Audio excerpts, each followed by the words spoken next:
Gurgling, knocking sounds coming from your pipes, rusty leaking heater. I think it's about time you called Drainmaster's Plumbing Company.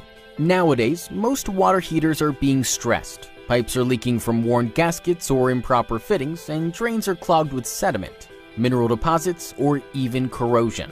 Regular maintenance is extremely important to keep efficiency and avoid serious issues in the future. We specialize in drain cleaning, water heaters, garbage disposals, leak inspections, leak repairs, and all other residential and commercial plumbing-related services. Drainmaster's Plumbing Company is a locally family-owned business with over 20 years' experience and a long list of satisfied customers in San Diego County.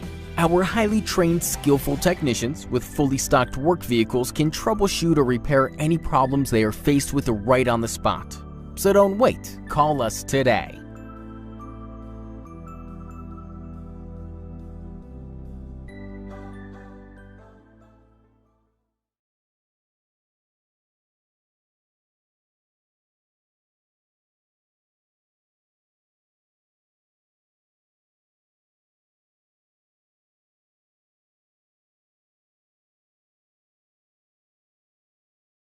HoodTalkNews.com. We on fire.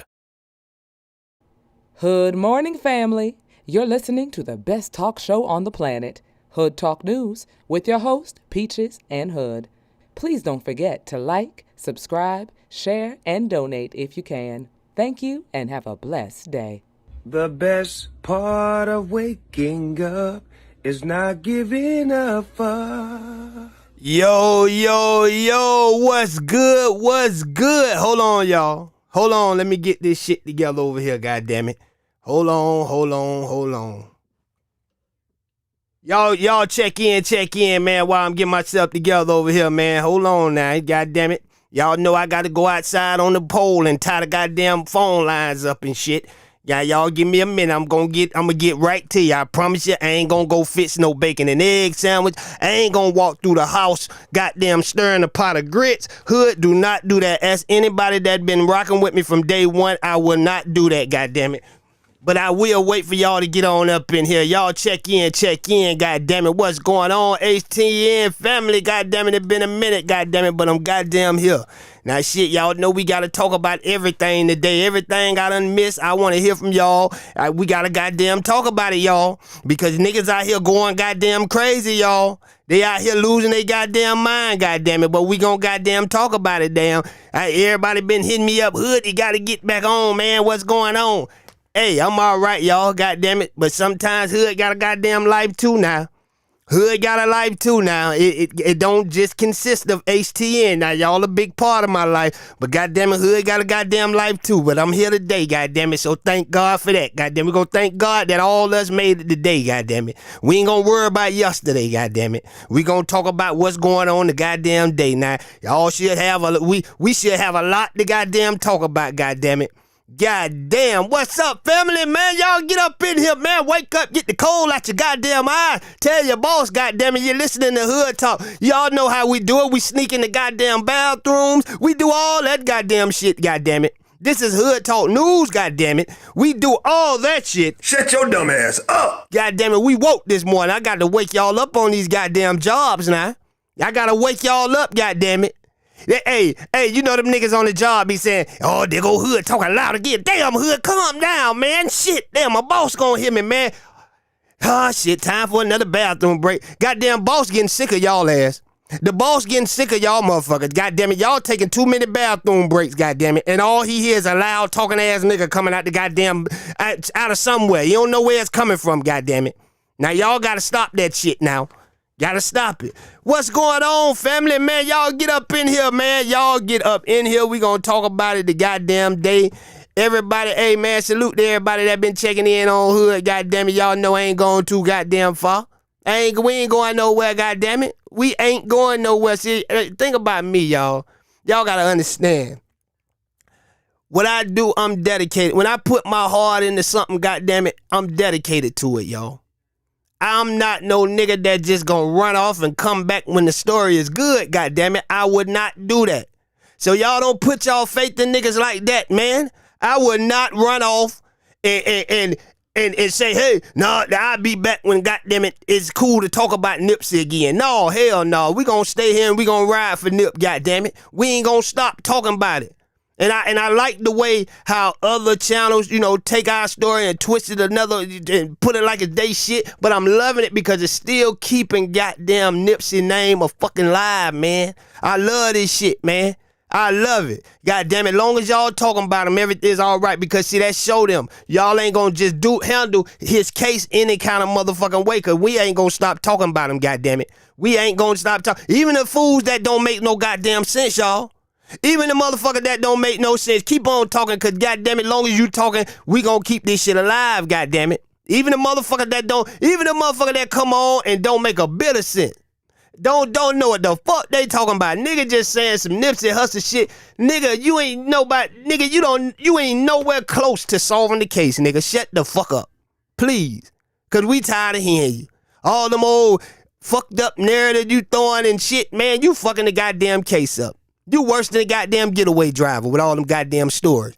Them niggas worse than a goddamn getaway driver with all them goddamn stories.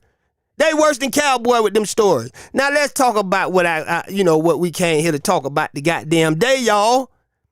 Goddamn Cowboy is back at it again.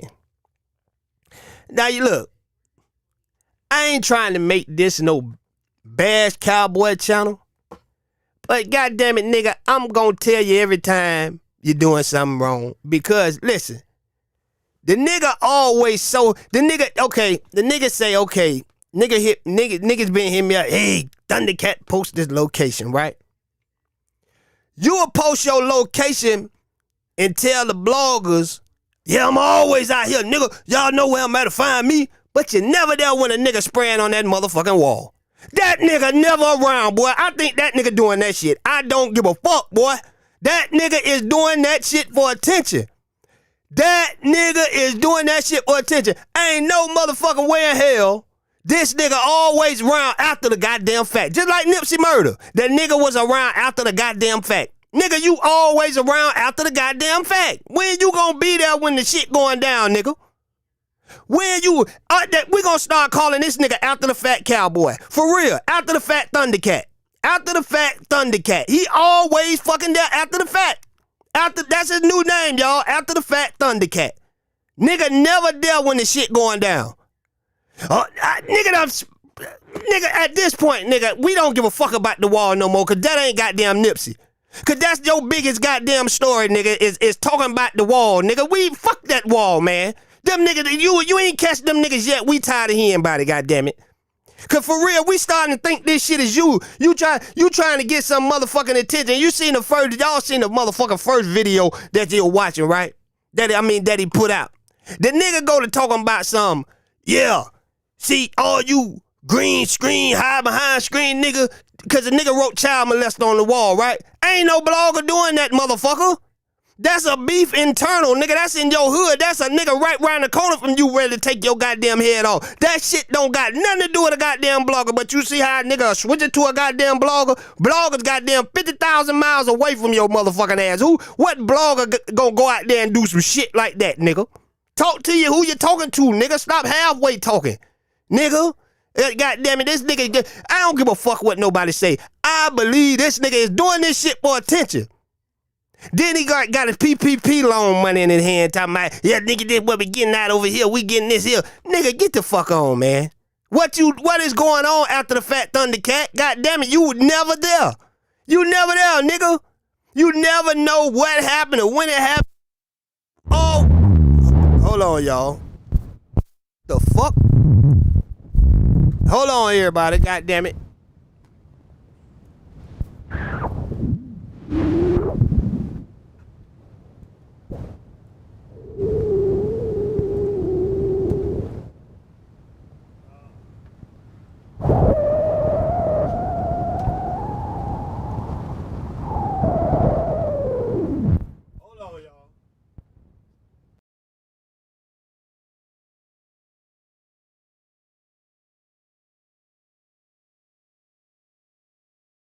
Okay, then we back in effect. Thundacat had done got into my goddamn mic, y'all.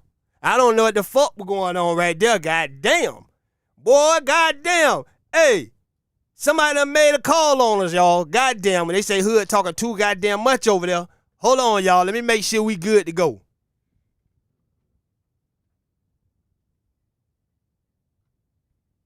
I told y'all, man. Hey, look.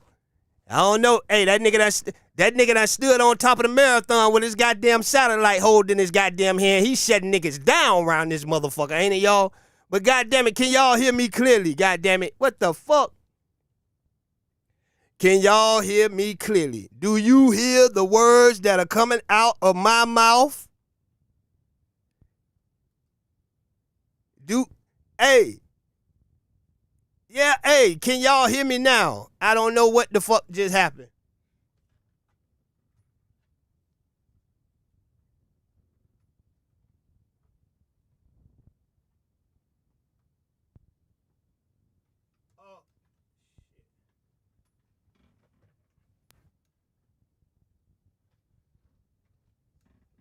I don't know what the fuck just happened, y'all. I'm getting this shit together over here, goddammit. See, hey, I gotta stop buying that aftermarket shit, goddammit, off eBay, goddammit. Cause this shit going out on a nigga, switching back and forth.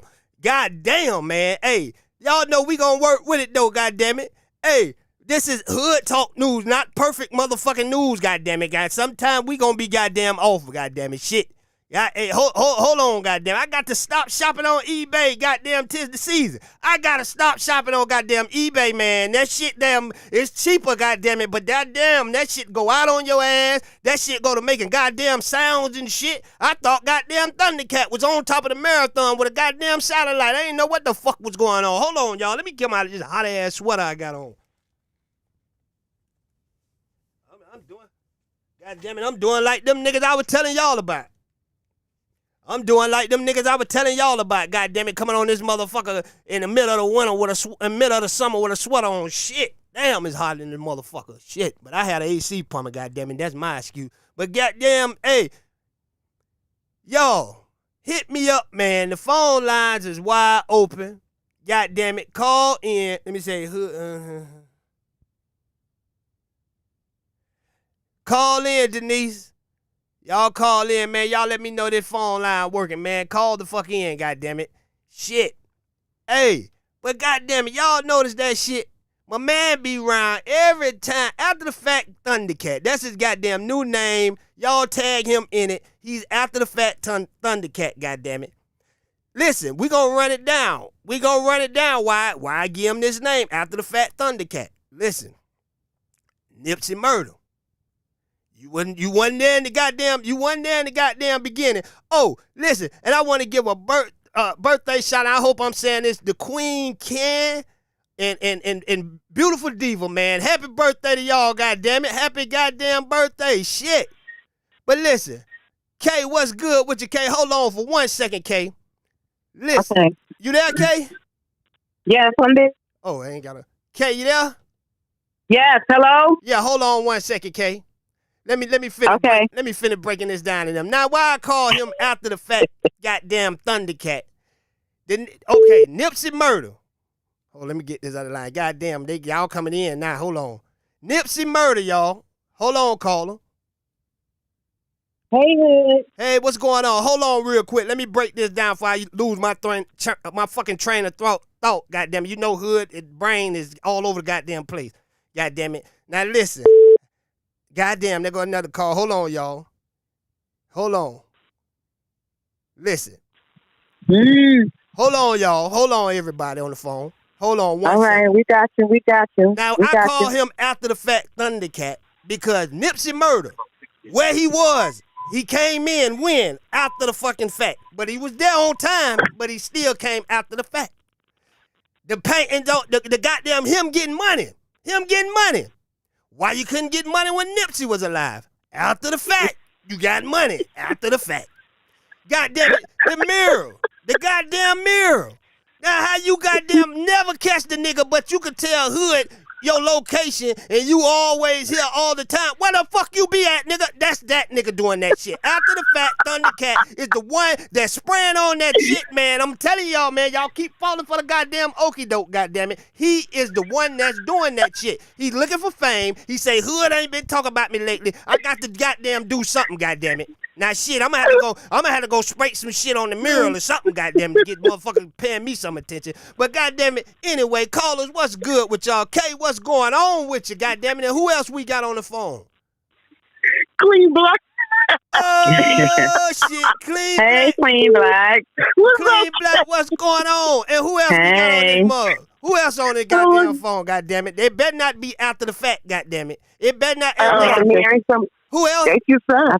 Who else we got? I think it's just me and Clean Black. No, it's somebody else just came in. Who else we got on? Oh, it's Danny. It's Danny in here. How y'all Danny, doing? what's going on? What Hey. How you doing? Come You just it's so crazy. Hey, you just said it's Cowboy. Hey, he probably is doing that. All of us have Man, I'm telling you, dog. motorcycles. Come on, We got dog. After the fact, Come every on, time. man. After the fact, every goddamn time, dog. He Come always on, does. man. Is he working with the police or something? Come on now. Come on now. This nigga is You never just on said he time. was This nigga is never hey, on in the time. parking lot. He was in that window. Come on now. Now you know all this money. Where's it coming from? Hey, y'all. He didn't get no PPP loan. He got his CCC loan. I'm trying to tell you. That's there. I'm going to tell you. That nigga had some money in his hand and everything. You talking about you gonna pay? Listen, but let me tell y'all the funniest part, right? He had the money in his hand. He said he gonna pay anybody that can find out what happened to the mural. Nigga, why you ain't doing that about the trial? Why you not doing that about the trial? The nigga said he will pay a nigga to bring the nigga to them that's doing this shit. To bring the nigga to him. Come on. What are you gonna do to him? What are you gonna do to him? You know what, Oh, though? boy, Then hey, again, hey, it's all like he gotta you're do- all that disrespecting the family, bro. Yeah, all he gotta do is hold up He his arms. disrespecting the family, Shit. bro. Because you out there selling fake merchandise anyway. You try Come to on say now. you not, but you really is on the low, man. Come on now. Disrespecting that man. How old is Cowboy? How old is he? He look 100. Yeah, he a 30. Hey, that nigga 37 and 100-year-old body. Goddamn it, that's shit. I'm just saying. He older than Nipsey, so he got to be 45, about 46, 7, some shit like. Cowboy, call in and tell us why you messing with the murals and tell us how old you is. Call in, Cowboy. I know You're always the first one there, man. Always, come on, bro. Come on, bro. He always the first one. That nigga, you goddamn, how you always there after the fact? The nigga never on time. I would never hire this nigga for a job. Okay. This nigga So the person, So what happened? all right, so this is what I'm thinking. The person that calls Cowboy, huh? Yeah, they wrote child molester on What Nipsey happened? Mural. They wrote child molester on Nipsey Mural. Somebody wrote child molester. Oh my God. Yeah. When did they do But that? I think they was talking to Hey, Cowboy. look, that's a good They were question. talking to Don't nobody Cowboy. know because he did it. They were talking. Well, the capture I seen is when he was spraying over it. The capture said. Well, what on a the video, better way. The capture said on the video they was talking to Cowboy. Well, Which Muriel? I mean, which one? Do y'all know which one? The one in the front, on the it's side of the only, building. Yeah, it's only that one. That the one he protect. Goddamn it, he ain't protect Nipsey, but he goddamn protecting that mirror there, boy. He don't give a fuck about But Nipsey. which one? The reason why I'm asking, and the reason why I called in. Well, I'm off today because that's why I called in. But the reason why I was also calling because I just came from LA. My birthday was Saturday, the 25th, and that was my birthday gift to me. Wow. I went to LA last weekend, and I came back yesterday. Okay, and Kay, that's what I'm. That's you know where the store at, that alley. The one that's in that alley, that's the one he keep going back spraying over. right. But that's what I'm saying. And I'm gonna send you pictures. Oh, you right took pictures now. with it? I was there. That's what I'm saying. We got proof. It couldn't have been. I was there Saturday. Oh Lord! I took pictures in front of the murals. I took pictures in front of the one behind Fat Burger. I did the one in the alley where they got closed off because I didn't know you can go through there. And I saw Cowboy. I took a picture of him because I said I'm gonna send it to Hood. Listen, hold on, he was out there. Hold on, Kay. Hold on, y'all. How you let a nigga come spray in your home and you ain't see him? Nigga, you sleep two garbage cans to the goddamn left, nigga. How the hell you ain't see this nigga in your living room? How you didn't see this nigga in your living room spraying? And he probably told Capone to go do what he did. That had to been done Sunday because I was there Saturday. And I was there. I took pictures. Like I said, I'm going to send them to you. I took pictures. And I even took a picture of Cowboy. He even spoke to me. He was like, how you doing? He was like, where you from? I said, New York. He said, He said, "Oh, okay." He said, "Okay," and I was looking. I said, "I'm gonna go around and take a picture of the, with the mural on Facebook." He's like, "All right." We look 100 in real life. He looked old. He looked old, but he had on a Crenshaw jersey. I'm gonna send you the pictures for it. But I was there this past weekend, and I took pictures with the mural over there. I just can't change. It wasn't written over or whatever. So it had to been yesterday, because that's when I flew back to New York. Was yesterday. Wow. Because I was out there Saturday and I took mad pictures. I'm gonna send them to you, Hood. Ooh. And Cowboy was like, "Oh, he said, if you want to take a picture with me, you can when you come back." And I just looked at him. I ain't say shit. He said, "You can take a picture with me if you want when you come back." I said, "Wait till I call and tell Hood this shit here." Man, that motherfucker, I wouldn't take a picture next to that nigga if they had a can of Raid and motherfucking termite spray and goddamn all type of shit next to that nigga. Hell fucking no. But I did take a picture, because I was like, oh shoot, because somebody had told me, it was like, anytime you go over there, you are guaranteed to see him. So I really didn't think I was going to see him. And I'm standing there taking my pictures, and I looked. If you wouldn't have seen him, you would have smelt them. I guarantee that. You would have smelt them if you wouldn't have goddamn seen them. Goddamn it, I guarantee that on that shit. And I mean, it was packed out there too. And Cowboy, hey, this is a message to Cowboy. Leave my goddamn people alone, nigga. Leave my people. They ain't taking no picture with your funky ass, man. Shit. We don't give a fuck if you got. Your picture. I'm telling you, we don't give a fuck if you got merchandise is. Brute 33, goddamn whatever you got to spray on you, nigga. We don't give a fuck if Brute you got 33. Goddamn. We don't give a fuck if you got Febreze. We don't give a fuck, nigga. Stay away from my people now. Nobody don't want no picture with your funky ass. Shit. Man, he doing that shit himself. Wow. He doing that shit himself. Now, Kay just said she went over there and the mural was not sprayed on. That's how you know he doing. Right, that was Saturday. Was Saturday. Like I said, I'm going to send you the pictures too. Man, the man do this 3 o'clock every morning. 3 o'clock every morning, he out there spraying on the goddamn wall. In all black. So how does he know that somebody call him and tell him that the mural is spray painted? Because I think the person whoever calling him and letting him know is the people that did it. Him. He calling himself clean. He calling his motherfucking self. He the one goddamn did that shit, man. Come on, man. How you never goddamn after the fact never there? After the fact, Thundacat, he's never there, but he's always there after the goddamn fact. That y'all gotta put this shit together now. Come on now. You telling everybody you damn near sleep out there every time we see you. You're out there, but you never catch this dude. It was packed out there Saturday. I mean, they was buying marijuana. People was online. He just buying marijuana. He's killing me. What? He killing me, man. He got motorcycles and money all of a sudden. Come on, man. This don't make no sense. Hey, but check this out, y'all. Bro. I would listen. Hey, Jason Lee was on goddamn Breakfast Club. I don't know what day he was on there, but come on now. Now somebody going to the pen. Hey, somebody getting canned in the pen. Come on now, man. That how they want that. Karen Silver. Oh my God, boy. Hey. Yes, they want my ass locked up. I used to wonder why Afghanistan used to really go crazy when we talk about her. Like I see now, boy. She ain't shit. Goddamn it, for real. No, she's not. I'm trying to. He was talking about how she used Nipsey family and shit. I mean, goddamn, he went down the list on her ass. I ain't know it was that deep with her. You know what? I read some old stories.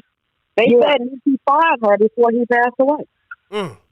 Yeah. What you say, Clean? Yeah, What you read a post? You say you read a post on what? Yeah, no, I was. You know what? I went back further, and just to read with some of the stuff that other people were saying. You know, I'm not even saying this stuff, right?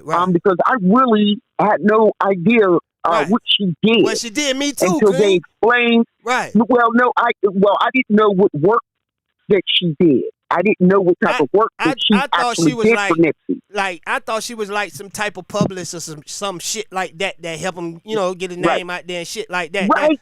Some type of shit like that. But she was more than that. She was more than that. But when the one dude, this is when I caught up with the story. Right. When, when the one guy, Lucas, is that one of his names? what's his name? The one guy that said Jonah he's gonna Lucas sue or some shit like that. Jonah Yes, Lucas or Jonas, some shit. yes, Yeah, yes. something like that. Yeah, I ain't Now, never heard music, so that's I don't know a damn name, Queen. But right. So when I went back, though, and I seen that when she appeared on something, there were people in the comments, accusing her of stuff. And said that's why Nick fired your raggedy ass before you. That's the one I read. It's called her raggedy. And I'm like, okay, well she ain't raggedy, so I ain't gonna call her that. Right. But you know what I'm saying? I said, but then again, morally, you might be a rag. You might be a filthy rag morally. Because everybody came out on you. There was 3 accusations that weekend alone. Yeah. There was 3 accusations on her. So what? That weekend alone. And she going down. Far as I think she's going down. She did a lot of this scamming. This weekend, guys, I really tried to stay off the internet because I heard the most ratchet story ever in America, and it really got to me that bad to where I had to just shut off the internet. I had to shut it off. I don't know what's going on, but all these people flipping out at the same time. Anybody else on the phone think that's normal? What happened? Who? Speak on it, Clean. Okay. Did you see the Tasha K and Young Pharaoh? Oh no, I was okay. Don't do it. Okay. Well, I was watching this one where it's this. This guy, I think he got a stepdaughter pregnant. Oh, the fuck! Clean. What kind of sick shit? What kind of sick shit is that? I don't know. You know what? Look, these people are throwing stones when they live in a glass house. When they live in a glass house, and then when somebody brings out, when somebody shows them the rock they threw, they can't handle the consequences. Come on now. This is what I'm saying. And so these people are being called out and exposed. And guess what? I literally can't take. I can't take it no more. Yeah. I can't hardly listen anymore. I don't, like I said, I don't know what you guys do, but I do a lot of reading. Yeah. A lot of news. Well, because I like to stay you abreast. Put it in the book. You put it in the book. You had it from Crook. I don't read that. Yeah, but you can't hide it from me. You won't hide it from me. I just would. You won't hide it from me because I will pick up a book in a minute. I'm nosy like that. I'm book nosy. Yeah. No, I like books too. I really am. Books. It's a good book. I do. Yeah. Yeah. We got Afghanistan on the phone with us too, y'all. I got Afghanistan. My brother, what's going on with you, my brother? Big shout out. He getting a big shout out. That's Jay right. Stone, Archer One. He's getting all the shout hang up some of these calls. And Black Sam, and he's doing it real. Yeah. Yeah, Black Sam shout out, yo man. Black Sam shouted me out, man. Oh, he did? Yeah. That's what's up. That's what's up. Yeah. I just let y'all know because he's too legit to quit. That's right. I had seen Black Sam not long ago. Hey, I want to let y'all know. Afghanistan, somebody in the chat say, yeah, he did shout you out. Say you was in his chat talking shit. He was like, get that nigga out of here. Block that motherfucker. What his name is, Afghanistan? Block the fuck out that nigga. They say that's the shout out he gave you. Maybe so. But I still got to shout it up, though. I just bullshit. Hey, I just bullshit with you, man. I Go want ahead. to let y'all know that Wu-Tang Clan ain't nothing to fuck with. Ooh, yeah, I know that's right. You better believe it. That's right. Y'all watch the series? Well, I can kind of live the series. I ain't got to watch. Oh, yeah, they from... Hey, dude, we thought That's a good series. Never mind. We'll just leave it there. What you say, Hey, Afghanistan? dude, we thought Wu-Tang Clan was from New York. They from clean Black City. They from Steubenville. From who? Steubenville, Ohio. Damn, they ain't said that in the movie. Them niggas would look like they were goddamn Staten Island or some goddamn well. Yeah, there you go. Come on, Kay. Yeah, they from Staten Island. Okay, Laurent? I said what's up, bro, like 10 Yeah, times. K.O. Yeah, she said what's up. Hey, but listen to me, Afghanistan. It's about 1,000 of them niggas. So some of them could be from Ohio, but the main ones is from Staten Island. That's what they put on for. Method Ghostface, they from Staten Island. You could hear it in their voice. Brother. Hey, but Afghanistan, I just want to say, bro, you was right about a lot of shit you was saying about this lady Karen Silver. I see why you were going so hard, and I'm gonna salute you because you were like one of the first ones that I heard even was on her goddamn neck like that, and when everybody was like, "Man, nah," you was on her goddamn neck. But how you feel about that interview Jason Lee did talking about her ass? Oh yeah, man. Hey man, the chickens have come to roast or whatever Malcolm X said. You know, shit, like it's that time, man. You remember I told you before the trial, a lot of people is going to reveal themselves, man. You know what I'm saying? And everybody that was chasing the money, now that they got it, they let me gonna ask you try a question, to. Afghanistan. Do you still feel that way about David Gross? You think something gonna come out on his ass too? Yes. Yeah. I just thought that was something interesting. Do you ever watch that show 911? Right. I know what you're talking about. You do. They were shooting an episode of 911 on the same day that Nipsey was murdered. They were shooting that TV show close to Crenshaw's losses. Now I'm just saying this. I just think it's kind of interesting with everybody saying the acting and all that. You know what I'm saying? So don't look too much into it, but look into it. David Gross is one of the executive producers on that show. You know what I'm saying? Wow.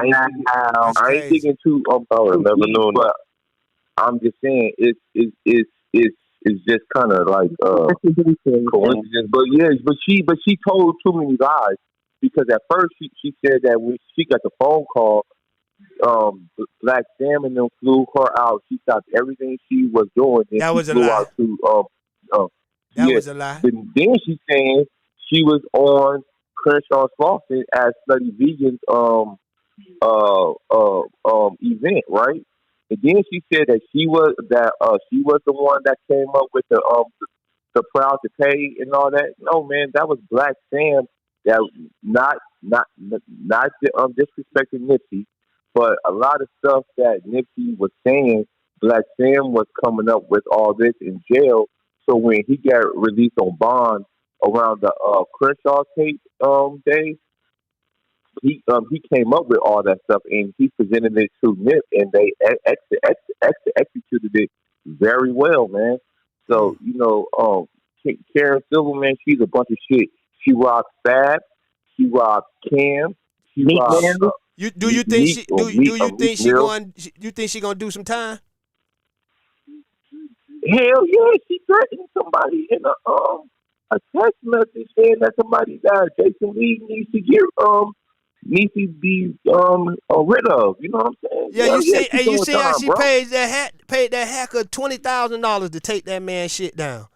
And the man went to her for help to try to get it back up, get his website or whatever back up. He went to her for help, not knowing she the motherfucker that paid the motherfucker to take your shit down. And the little kid had done told him everything. Sent him goddamn text message screenshots of him and her talking. And goddamn it, he seen everything. He told her in her face, like, damn, you know what I'm saying? Basically, she rubbed that shit off like, you know, hey, shit, you gotta be snakes out here type shit.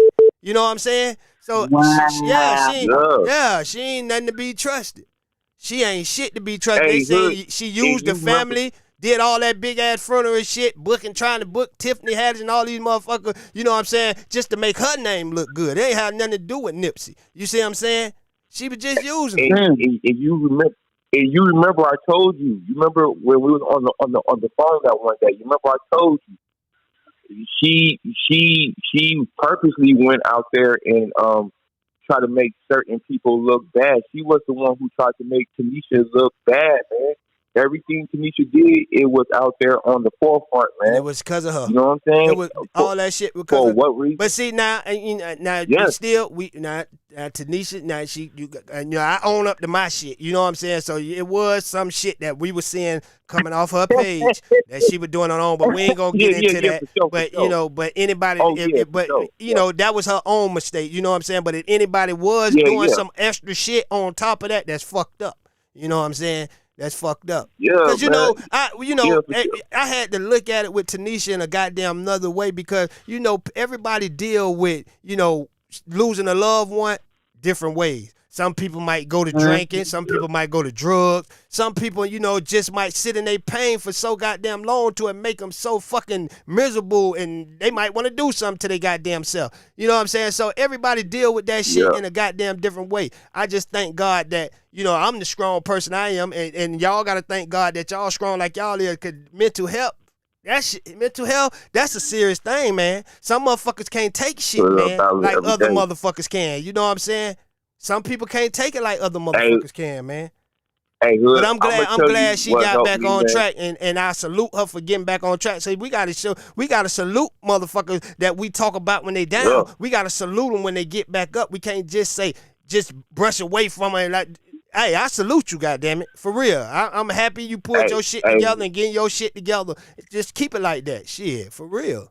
Yeah, I would love to meet her. I would love to meet her. I want to tell y'all this, if I ain't never told nobody on HTN, I know I talk a lot of shit, man.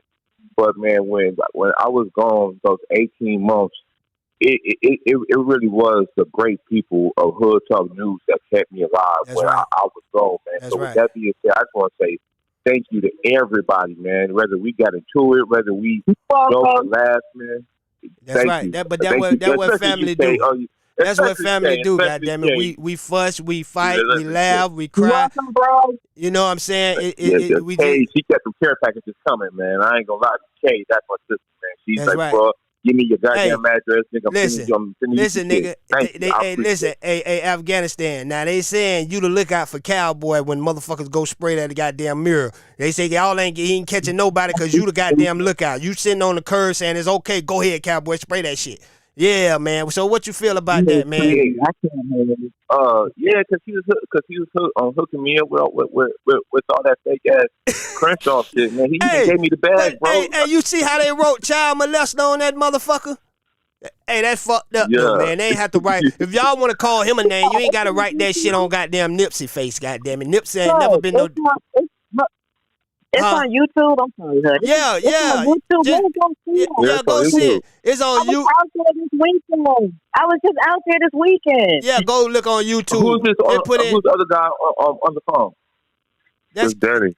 It's Danny and Kay and Clean Black. What's up, Danny? And Clean Black on the phone too. Clean Black. Lieutenant Dan, Brooklyn's finest, and Steubenville's finest. Okay, we got it. All right. But listen, I'm sorry. Where can I send you the pictures? Where can I send you those pictures that I took in LA? Send it to my email. Okay, what's your email? hoodtalknews@outlook.com.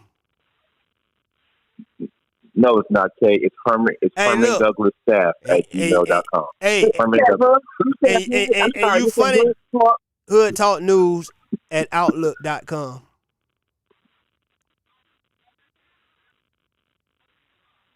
Okay, I'm going to send you the pictures in a few minutes. Okay. I took some dope pictures. Bro, I'll call you later, bro. Okay. I'll call you later, Afghanistan, all right?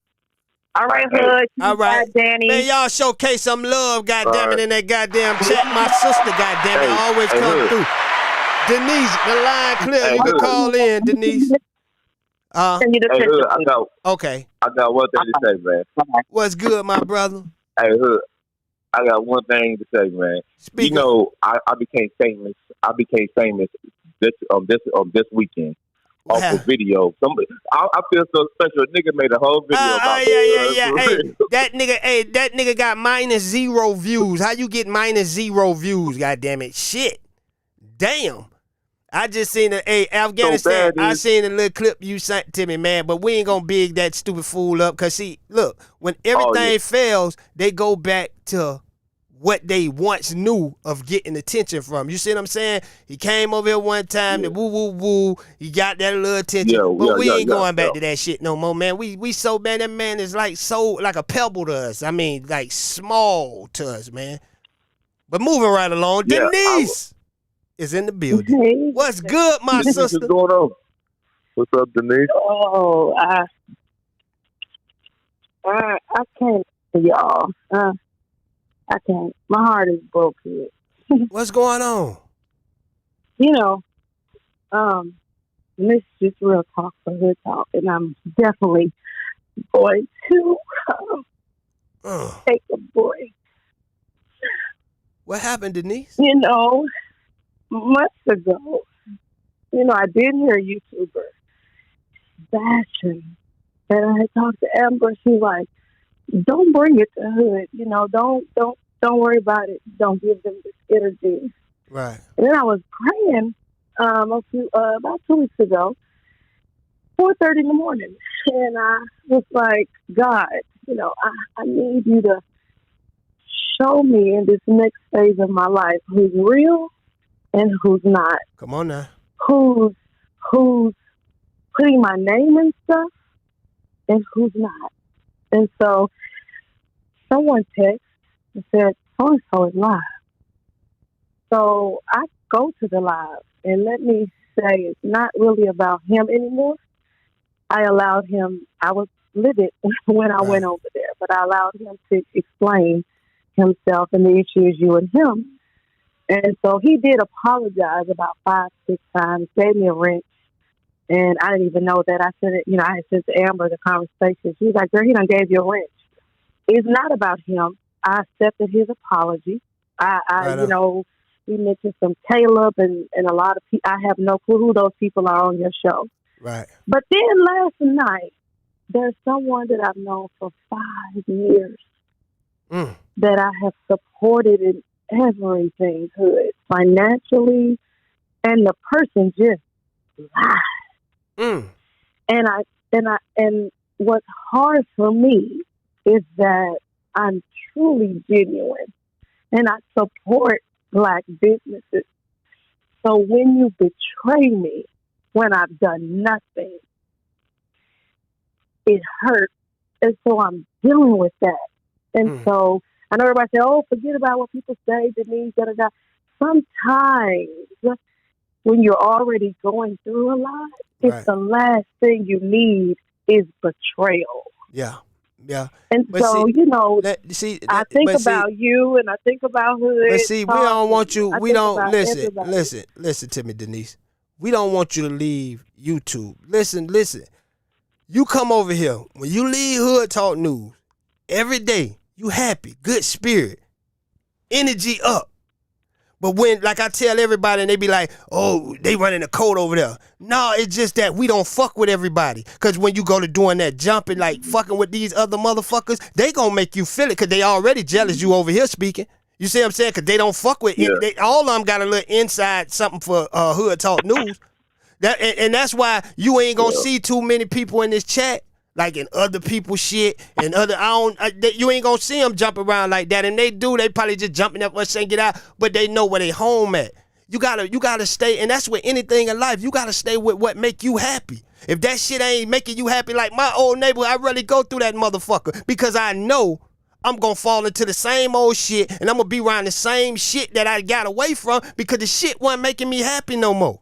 You see what I'm saying? Yeah. So sometimes it's a true fact that you have to change people, places, and things. And what you do is how you do it. You see what I'm saying? You can come to YouTube, but you keep your mind focused on one thing, and that's that one thing that make you happy. You see what I'm saying? None of that shit ain't making you happy. It just making you, you know what I'm saying, like this. Fuck it. Don't even go over it no more. Because you got a voice over here, and people don't want to see you leave. You don't let nobody run you away, man. You got to block them out. That's why I tell you all the time, forget them clowns. Don't shout them out. Forget them. They don't care nothing about nobody. One of them is a female. And so, I've been with her for 5 years. And so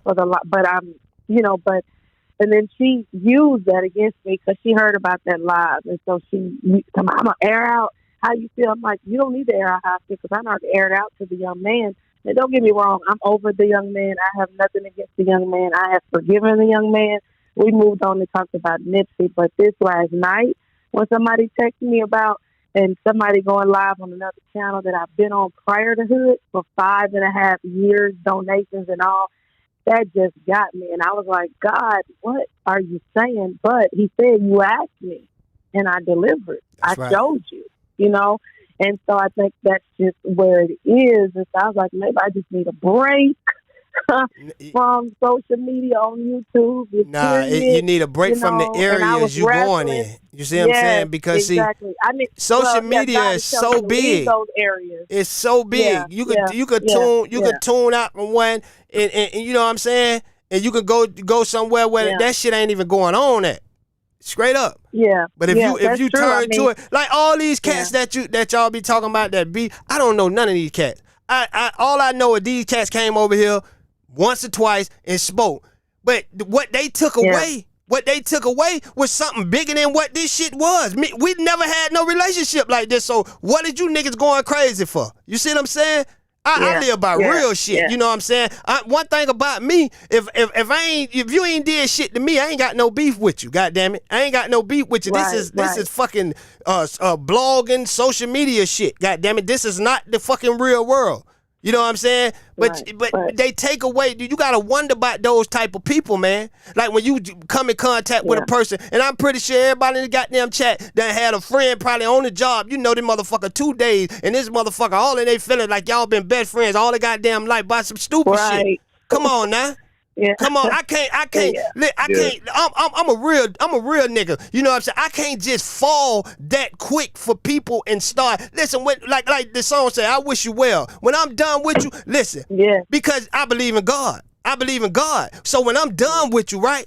I walk away. I don't wish you no bad. Right. I don't wish nothing, because karma that bitch is kicking and well alive. You know what I'm saying? I don't want that shit on me. Yeah. You know what I'm saying? I wish you would succeed. I wish you go on and do, but you know what I'm saying? I ain't coming around. I ain't gonna bother you. I ain't gonna fuck with you. I ain't gonna do nothing to you. I'ma leave you alone. I ain't gonna stop you from getting no money. I ain't gonna do none of that, because I don't want the same shit to come back to me.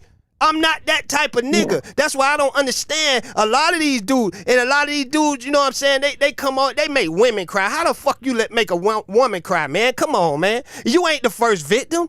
There's another woman came over here. She was talking shit about me, but I ain't never respond to her. You see what I'm saying? Because I don't do older lady. They did that to her, called the lady all type of bitches and hoes. And they don't understand why Hood Talk News is still around and they shit ain't goddamn it, nigga, you been here 5 years before me and still ain't nowhere. It still ain't no goddamn well. Right. Yeah. Because they don't understand. It start with them, man. The way you treat people, man. Yeah. It's the way you treat people in this world. Where you gonna go? If you treat people fucked up, your life gonna stay fucked up, goddammit. People respect Hood because Hood give it to them blood, raw, real. If Hood this way, Hood is this way. Hood don't come on this motherfucker faking and shaking and trying to be something. I ain't for no goddamn views. I come in here this motherfucker every way the same time I come in this motherfucker, whether it's goddamn 10 people in this motherfucker or 100 and some people in this motherfucker. I don't give a fuck, because I'm not gonna jeopardize, you know what I'm saying, who the fuck I am. You see what I'm saying? Get my character all fucked up looking like some type of way when I know I ain't that goddamn person.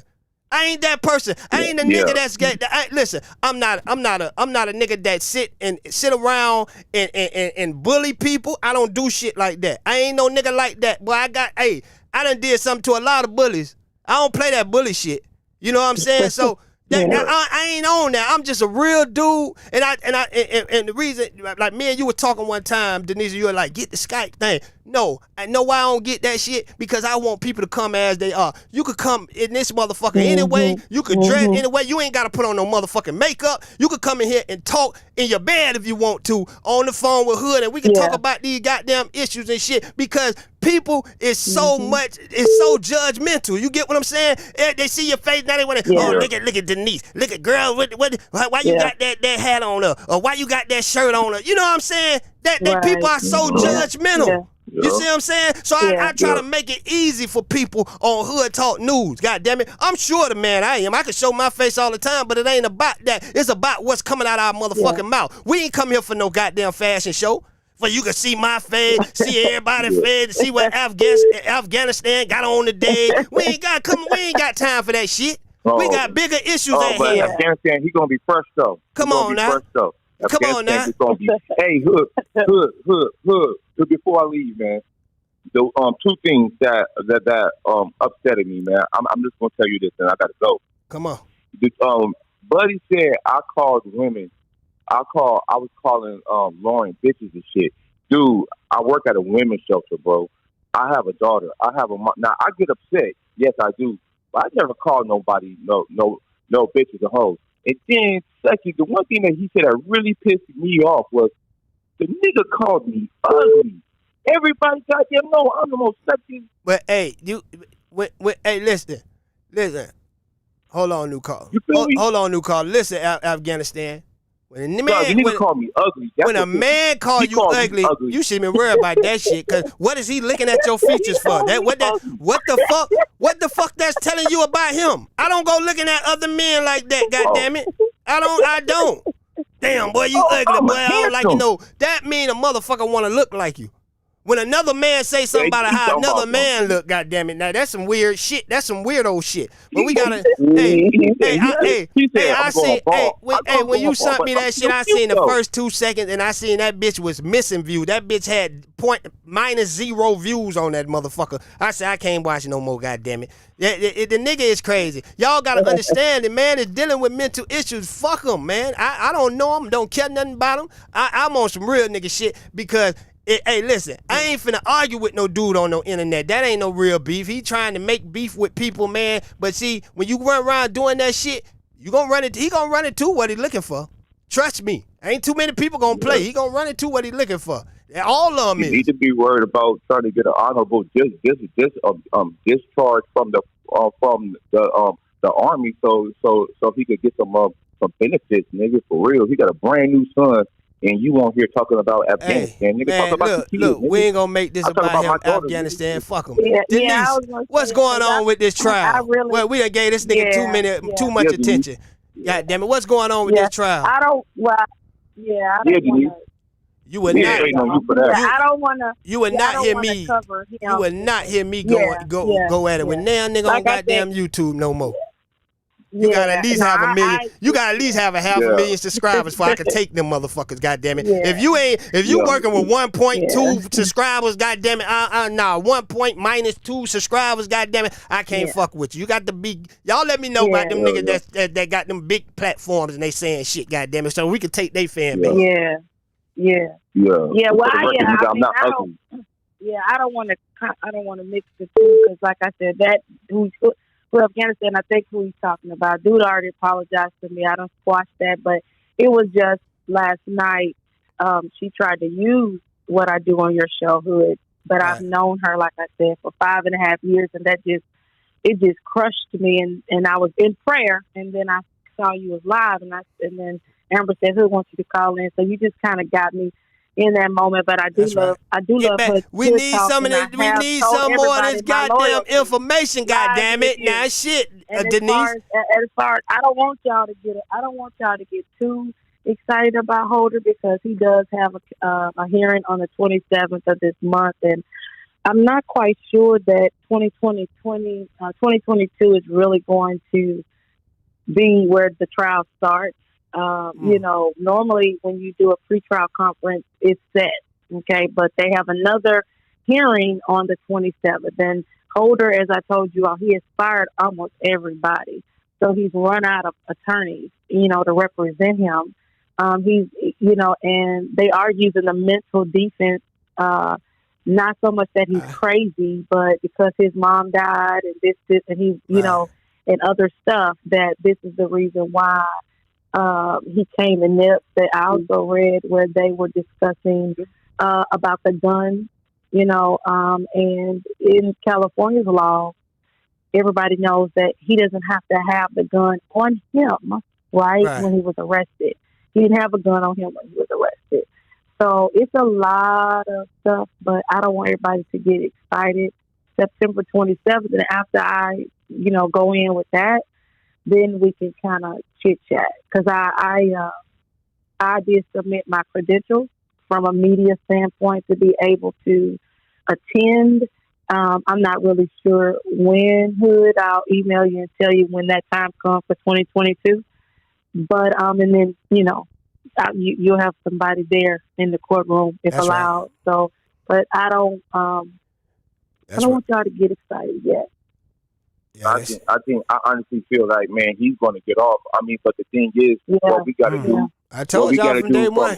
I just want everybody from Hood Talk News, man, to like go do some research, man, and look up the type of mental illness that he could have, because you can have mental illness. Like I'm diagnosed with a mental illness right now. I ain't gonna lie to y'all. I take medication every day, but I can't go out here and go shoot a motherfucker because, the thing is, excuse me, I'm sorry for cussing, but you can't go out there and shoot somebody because you still strategically you planned that. You went and you set it up. You know what I'm saying? Mm-hmm. You tried to make a scene with Nip, then you went and got the gun and everything. Like if you would have had a burner on you, and then you got it out and shot Nip right there, but no, bro, you had time to walk away, think about what you did, and then came back. It wasn't a crime of passion. It was, dog, you planned that, so that means that you are not mentally, you was not mentally unstable when you committed that crime. So, but they're going to use that. So just like we got the attention of Big U and Cowboy and all that. Right. We need to get the attention of this of these courts. You know what I'm saying? Let them know, like, hey, cuz, we see y'all. We see what y'all trying to do, and make them rearrange what they're trying to do. Because to be honest, this case is in the hands of the people. You feel me? It's in the hands of the people. If we can make these other cats, like, you know what I'm saying, think about what they doing, what they saying, then we need to make these people in these courts do the exact same thing. You know what I'm saying? Afghanistan. Let me ask you something about because you said, who'd you get a shout out by? I heard that when I was coming in. Black Sam. Black Sam, Archer, and Jay Stone. Now, how do you? Because I heard that the family doesn't run the Marathon Clothing website. Is that true, or what's the deal? Okay, so then they didn't post that about Karen Silver. You know what? That's a good question. So let me explain this. I'm confused because I didn't want to put it out there on on my page or nothing, but I sent Hood and I sent a few people from Hood Talk News a screenshot of when I had posted Karen Silver a long time ago. I had somebody from the marathon who the marathon is following, like, hey man, take that BITCH picture down because she fraud. She tried to rob us and all that. And I sent it to Hood. You know what I'm saying? And so for her page to be on it, I mean, I can't really say that I don't. Man, Afghanistan, I just don't know. Well, I'm gonna tell you something that I did. I know a Crip just got killed because I was on Twitter looking at it. But I also know that your boy Killer Swan basically posted something. It's been a minute, but he was basically saying if you was doing your blank and blank business, trying to say you a PR, we will be further than this. So for me, I felt like he was calling out Karen Silver. But for me, I was confused because, the marathon, the family, as much as all of us have tried to ride for Nip and keep his name alive, it was like a slap to put this young lady, you finally speak out. You know what I'm saying? So that was my take. So we're speaking out now for her, but not for everybody that's trying to ride. And you haven't given nobody no update or thank you for riding. So but somebody told me that the family does not run that channel. So okay, so y'all want me to keep it funky with y'all or not, man? Now, once Keep I it funky, funky, man. You got to keep it funky, man. Yeah. Funky like a donkey. Shit. Yeah. We don't want it no other way. Everybody in Afghanistan out here bashing women. Yep, that's southern motherfuckers. No, bashing women is calling them them out their name. That's bashing them. If you talking about which a I never story, did. I got $1,000 for anybody that could say I called a woman a bitch. No, we ain't. No, hell They're no, not we ain't tested. said. Okay, so this is what it is, right? Karen Civil, right? Now she works for Lauren. She's Lauren London's PR, right? Mm-hmm. She's also the PR for what's that girl named Sammy. Now, from my understanding, I could be wrong, that everybody in the family is not on the same page. Like the whole Rihanna Fenty deal. You know what I'm saying? That Karen Civil got for Sammy. I'm hearing that Black Sam is not on board of that. You know what I'm saying? So you got certain people that's part of the family that does deal with her. I don't know if it's a contract thing because I don't know if it's business or whatever. But I'm assuming that certain people do deal with her and some people don't. Like when Lauren found out that that the marathon clothing was not part of Nipsey's estate, but the music, the music was part of his estate. You remember she tweeted, "If y'all want to support the family, start downloading the music and not buying the gear." You know what I'm saying?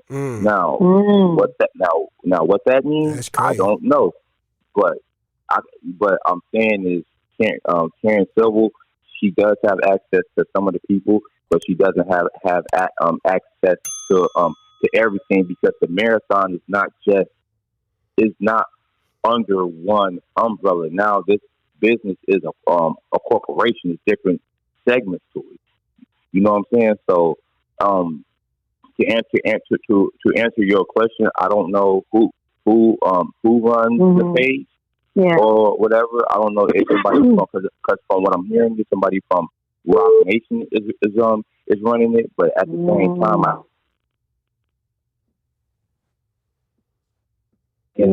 can't be tied because he's under a contract, which Hold on, new trying caller. to get out of.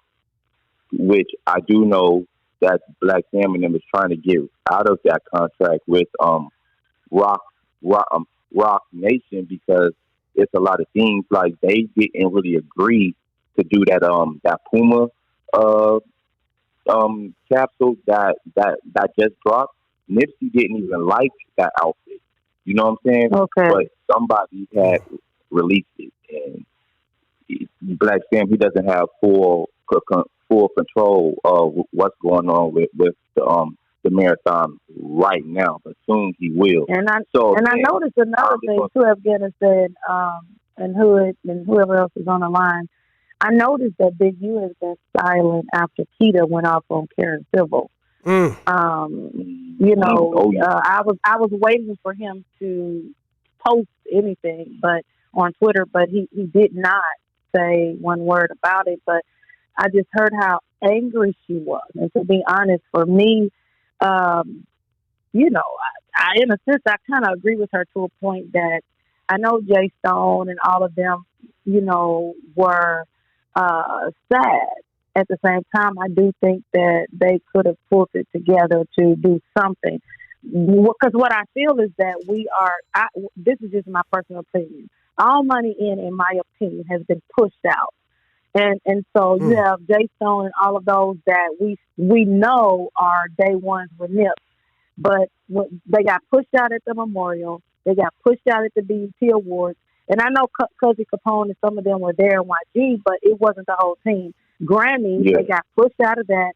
And so for me, I do feel like that All Money In, his loyal people that he knew was loyal, they have somebody to keep pushing them. And I have a problem with it. And I don't have a problem saying with Karen Civil.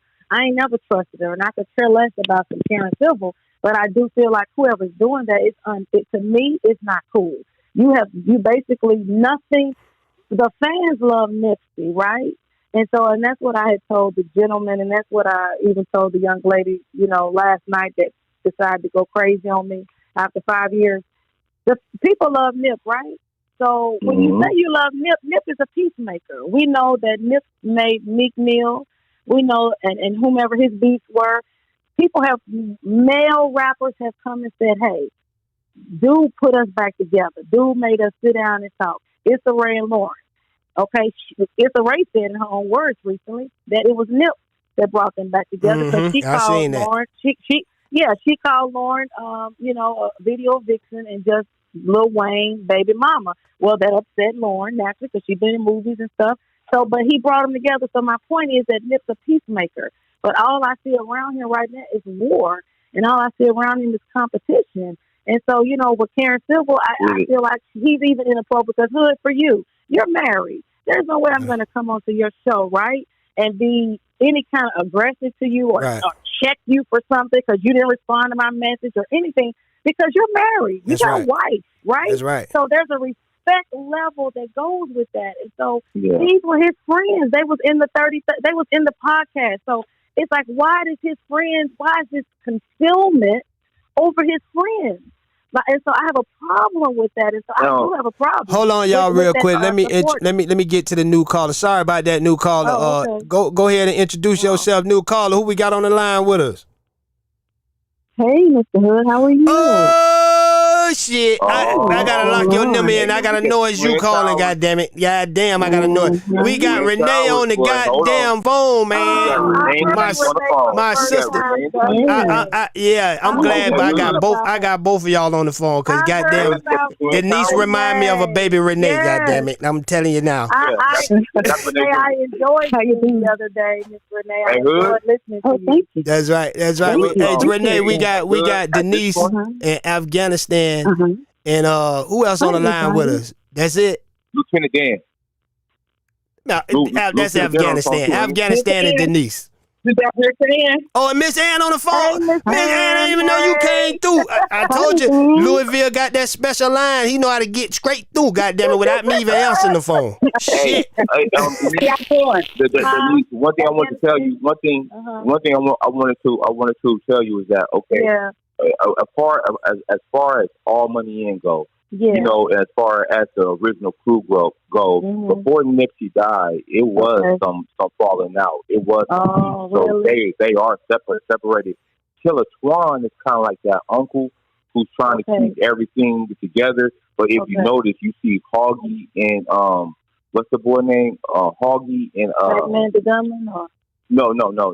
Hoggy and what's the other boy name? Supreme.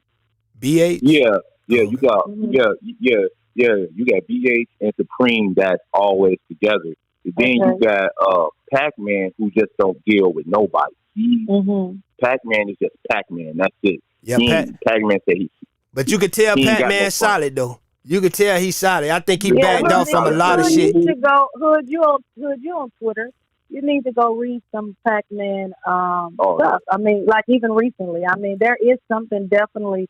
There has been a threat because Killer Swan came out and said something. And Renee and Miss Ann, y'all can jump in at any time. Yeah, they do say something, but they do post the scene. He does. Right. He has posted a picture of the whole thing recently. And then one other thing is too, and then I'm a bounce and eat some McDonald's and watch the show.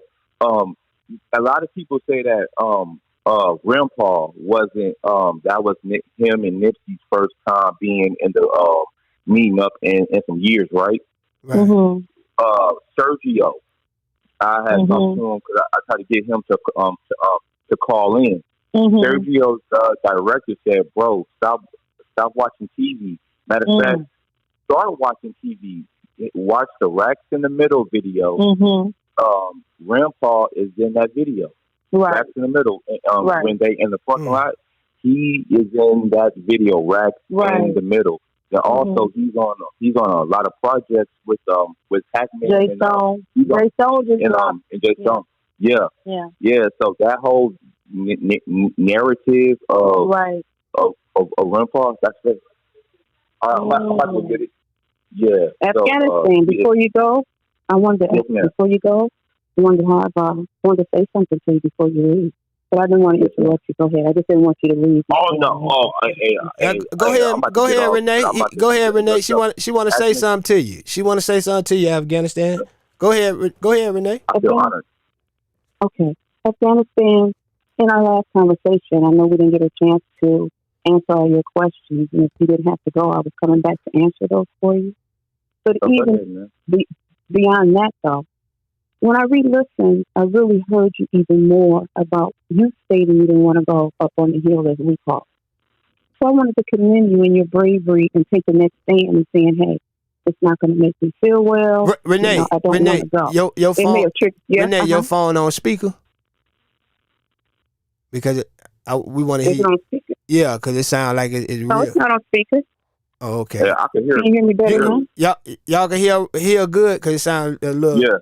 Okay, go ahead, Renee. It sound low? Nah, Is it better it's now? loud and it sounded too loud, but that probably just my headphones. Go ahead. Everybody else said they can hear you good. Go maybe ahead. No, it's probably me. Is this better? It's probably me. I got these shoe screens and this goddamn shit tied together, so it could be me. But go ahead. I ain't mean to cut you off. Okay, if it is, let me know. If it is, let me know, and I'll try to correct whatever. No, they saying they hear you clear. They can hear you clear. Hey, Mr. Nate, yes. But I appreciate that, and I just want to let you know I didn't want to call out a bunch of people, but I'm not the only one who feel that way. It's a pact, and we got some stuff going on right now as veterans, because I'm just going to tell you, we're not treated fair. We're not getting the money that we need. We're not getting the mental health care that we need.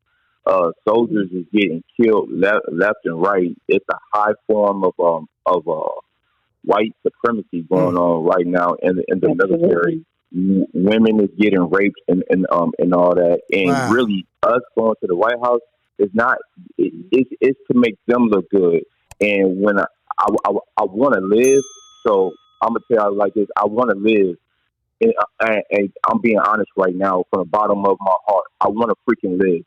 So I'm not gonna put these contracts out here on the internet, but we gotta sign something pretty much saying when you go in, you take a picture, you get the hell out. That's it. Don't ask no questions. Don't do nothing, or else we're going to be subject to criminal charges, and they're going to take our security clearances away. That security clearance, I need that because just to do the community service at the women's shelter, they're battered women. They don't trust too many people, so I need that security clearance to even help out my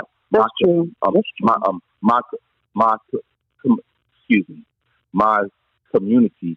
So it's a lot of reasons why a lot of us is not going to that White House. I get more satisfaction out of hood saying, "Hey, bro, I'm proud of you." That means more than Biden telling me he's proud of me. This is hood, Hood Talk News. This man got 1 billion people trying to call his show in. Hood giving me a voice. Hood giving me some notoriety. Hood giving me the roses. That means a whole lot to me than Biden giving me an award, a heart. What does that mean? It means nothing when I don't mean nothing to him. You know, to them, I'm just a nigga in America helping them with gentrification. That's it. So, look, we could go into this forever. I'm not going to try to rob the people of their glory, and they're not getting called into here. Afghanistan stop stories, but I appreciate it. Though. That's what I wanted to say. Is that I appreciate you, and that I understood when you were saying you didn't want to go. Now, going to the White House and things like that, because Ernest Mastodon, as I say, and Nipsey Hussle was going to go. So there are other experiences that you can have, but if it's something that triggers you, if it's something that makes you feel uncomfortable, I commend you in standing in your bravery and saying, hey, I don't want to go. So I just wanted to give that to you. And I just wanted to make sure I conveyed that to you. And that I appreciate. And I appreciate your service, too. It's unfortunate you have to go because I have a lot of things I wanted to say about this case. Come on, you still he gonna still be listening, Renee. You can still he's still gonna have I'm still listening, Renee. That's right. Renee, we need that. I promise you. This is my last thing. I promise. It's really not an experience for me. it's a experience for them. And what y'all not understanding is we excuse me, we are getting they just want us to go in there, take a picture so they can put it on scene. That's why you haven't seen no if you notice, you haven't seen no soldiers get in their Purple Hearts.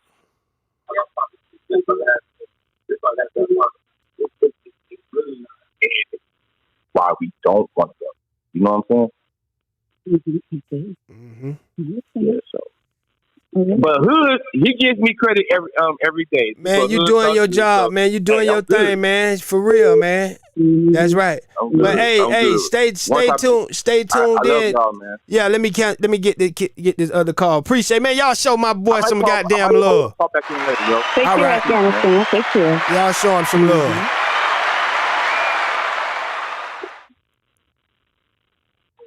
New caller, you on the air. Go ahead and introduce yourself and then lay back for a minute. Let me let Renee get in here. But who we got on the line with us? This Miss Ann. Oh, Miss Ann, you said no. It was somebody else called. Somebody else, not Miss Ann. Somebody else just called in. Oh, I'm sorry. I did. I'm right here. Give me 1 second. Let me turn everything down because I'm too loud. Oh, that's Queen Monique. Oh, Lord. Oh, Lord. Renee, start talking now. All this women power. That's right. Hey, y'all done left where OKC at, goddammit. Y'all done left me and this motherfucker alone, goddammit. Shit. But y'all go ahead, though. Renee was military. Renee, what's going on with it, Renee? Yeah. Hey, there was so much that was present there on that day and that I did cover in Renee speaks. But I just wanted to recap some things. Mm-hmm. Now, when we talk about the guns that Eric Holder used, they said there were 2, right?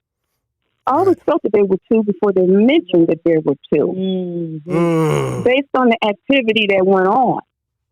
I always felt there were 2.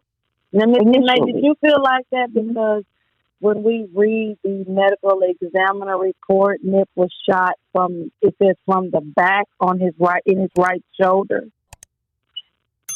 Well, when I said it initially, that information wasn't out.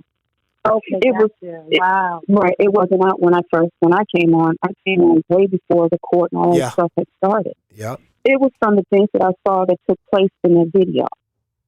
And when I looked at it, and when I started seeing all these things being blurred out, that raised the question, why is he blurring this stuff out? Why are they hiding the perpetrator?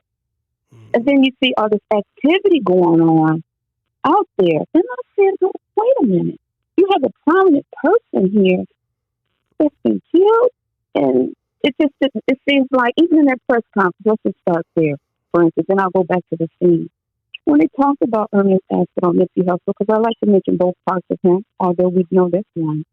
Mm-hmm. When they talked about him, he's a prominent person, an entertainer, a prominent person in the community. And in that press conference, he became receptive. He wasn't a dominant person continuously. And that's usually not common. So when people are speaking, you have to really see what they're saying and what they're not saying. They started focusing on the crime in the neighborhood and all these other things that weren't relevant necessarily to him. It's relevant that it's going on, but you have a prominent person that's been, as they said, assassinated, and you're directing the conversation in other ways. That also raised the question for me. Mm-hmm. Surely the words being used, assassination. Assassinations aren't often words that they're used when life is ended in the hood. Okay. Usually that word is not used. And that word is usually associated with people who have influence, who have political influence, and who have other powers and ways to influence communities. Mm-hmm. Working with the poor, working with ways that can shift the paradigm in society. As we know with Fred Hampton, as we know with Dr. Martin Luther King, and as we know with Malcolm X and many others. Yep. Right? Mm-hmm. So if you hear a word like that being used with someone that they claim is just to gain culture, the two don't match. So that wording was used for a reason. So that also raised a flag for me. So going back to the crime scene, what caught my attention was all this activity going on. And I said, he was caught off guard. And it was all synchronized. It was behavior that each aspect, matched the other at the same time. It was too perfect for them to claim it was an imperfect act. Now, that's just my analysis. So let's talk about those two guns. The reason why I felt that there were two is because let's look at the ways that they dismantled Ernest Aspinall. Okay, how? You get shot in the foot, they say. Well, what could that do? That would disable him from being able to run and get away. Another thing, he was blocked in, right? And he was not only blocked in by the cars, he was strategically blocked in by the positioning of the people around him. He had no way out. Right. He didn't have an exit. Yeah. Now, you have someone who comes up around the corner and comes down and goes in. That's an L shape. Those are military tactics that police can get. So when I started seeing all these things, it sounded like more than just hood. And from what I recollect, although things change, from generation to generation, but usually, or on an average, the person who's snitching gets assassinated or murdered, not the person accusing the person. Usually it's the reverse, but things change as society changes, as, generation. That's why it's hard to believe that conversation. Exactly. Right. That's why it's so hard. Is not believable because of the mentality that he was and had, and of who he was evolving into being in that short time. It's no way if you from the streets or you deal in the streets that you would allow somebody to leave and come back and you still was there. If so-called you guys got into a heated argument and it was behind you addressing him about snitching. It was said, he made it clear, and all this, they kind of went back and forth. I can't see him just stand there like that. And when I mean stand there like that, I mean just even staying in the parking lot. He could have, because he was blocked in, he could have went into the store until he was able to move out of the parking lot and dip out. Yeah. So I don't think that conversation happened. I'm not saying it didn't. I'm just saying, in your logical thinking of street thinking, it's just like on the workplace. If you're going to be late to work and you got a homegirl that can clock you in until you get there, or a homeboy, and they say, because you done called them and told them you're late, but now you can't clock them in because your superior is there. They just don't have to get a write-up for that and take it. I don't believe that conversation happened like that. And if it did happen, I don't believe it got heated. If it did happen, I don't believe it got heated. Because he wouldn't have stayed there. He wouldn't have stayed there. His alert mechanisms would have been up. His alert mechanisms. That's he would have went in the store. Come on now. He would have went in the store. That's right. He would have told everybody. He would have went in the store and locked it down. Yeah. Or he would have told everybody move the car. Come on now. That's right. And remember. Those guns. Let me just say this about the guns real quick. About the guns. Eric Holder used, as he said, two guns. Well, there's a Mozambique drill that's been adopted by the LAPD. Just give you a quick history about it. Back years ago, like early 70s, late 60s, there was a missionary that went on a mission. Long story short, the missionary only had certain guns on him. He was fighting against enemies, as they call them, who outpowered him in the gunplay. They had rifles or whatever. Well, this missionary was able to use his two guns to take down the enemy. The missionary shot that person center mass, and the missionary shot that person in the head. That tactic was adopted by the LAPD. The guns that was used in this tactic was a semi-automatic and a revolver. Eric Holder had a semi-automatic and a revolver. That's a policing tactic. And he used that against Ernest Aspinall. Another thing, this missionary, when he shot the enemy, that enemy had a severed spine. And so did Ernest Aspinall. That's it. So there was a lot more going on here than just gang culture. Yeah. There was, matter of fact, I mentioned the kill zone. They're applying the kill zone theory even in the court. So there's a lot more going on here than just average hood. And then they say in the beginning, Renee, they gave that getaway driver immunity so they can get more information out of her. They gave her immunity. They gave her immunity. And I listened to her testimony today, this morning. She ain't get him shit. She did never lie. She ain't get him shit. I don't see how she walked out the court. I mean, the police station. I don't see how she did that. Exactly. I do not see how she. They had to be got in that on information. They could have got that information out of her. When you commit an act like that, you're considered the principal. So Eric Holder would be the principal. Whatever the principal gets applied against them, she would have too. She didn't have to get immunity. All they had to do was put these years before her. Everybody in the hood know they don't want 25 to life. Speak. Exactly. So they could have put that before her and got that information out of her. She didn't have to. Why would you immunize her statement? And then Afghanistan, before we talked about evidence. Eric Holder in and of himself is evidence. His body, the guns, the car, all that's evidence. She removed evidence from a crime scene. And that's an accessory to that. An accessory after the fact. Come on now. I tell y'all something. Hood, I sent it to you. I probably didn't send it to your email, but there's one thing everybody kept talking about is everybody walking on the crime scene. But I've kind of been trying to shift people from that because there's a Caucasian male that was in his car. And it was his wife filming his daughter in the back. And people got offended when it happened on that day because the other young lady said that's what happens when you are a gang member. But what you hear him say, he's got the scanner on, but he says that's the car they shot up. And they said, as the shooting ran off, they ran into the store. Now, CNN posted back then that people in the store did get injured. Okay, but then that went away. So you probably still can find it on, if you go to, I think it's called Duck Duck. It's another website. They actually have a lot of stuff that, Google and people take away. But it stated that. So to hear this man, he's just driving through. He said they say that Nipsey Hussle was killed. And then he said it. I was looking. The only car I saw was the Audi car, but her window was the window where he's coming up on was down. I can't say that it was shot up. I couldn't really see that, but he said this is the car they shot up. He said, and then they ran into the store.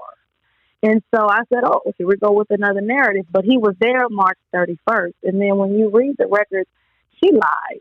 And I believe when you kind of listen over and over again to her testimony, the getaway driver, that immunity is going to be off the table. You didn't give them, because to be honest, you all, they kept telling her, you do realize that if we find out that you are not telling the truth, the immunity is off the table. The first time she didn't know that. So then they said, your attorney did tell you that? And she said no. So then they said, well, you can go out because, attorneys can't be in the building at all. So they said, call your attorney. So then they called Cowboy, to the stand. So, the thing is for her, I think that she is going to be a witness. I do know subpoenas have been issued. There are subpoenas, and I do know that in my own personal reading, we're about to be surprised with those subpoenas. And I just feel one of those that just got called out, she's going to get a subpoena. There's going to be some that's going to get some subpoenas and that's why you see a lot of, notice how some of them now that's been talkative on social media have calmed down. You know why? Because they got their subpoena. And so you don't want to say much, right? Or come at anybody or come at Lauren or come at Nip or come at the family or give more sympathy to this one because now you got subpoenas coming out. And I think the prosecution did the best with stacking charges. I don't like to use that term because I know the stacking means they've done that a lot for us, which are not legitimate charges.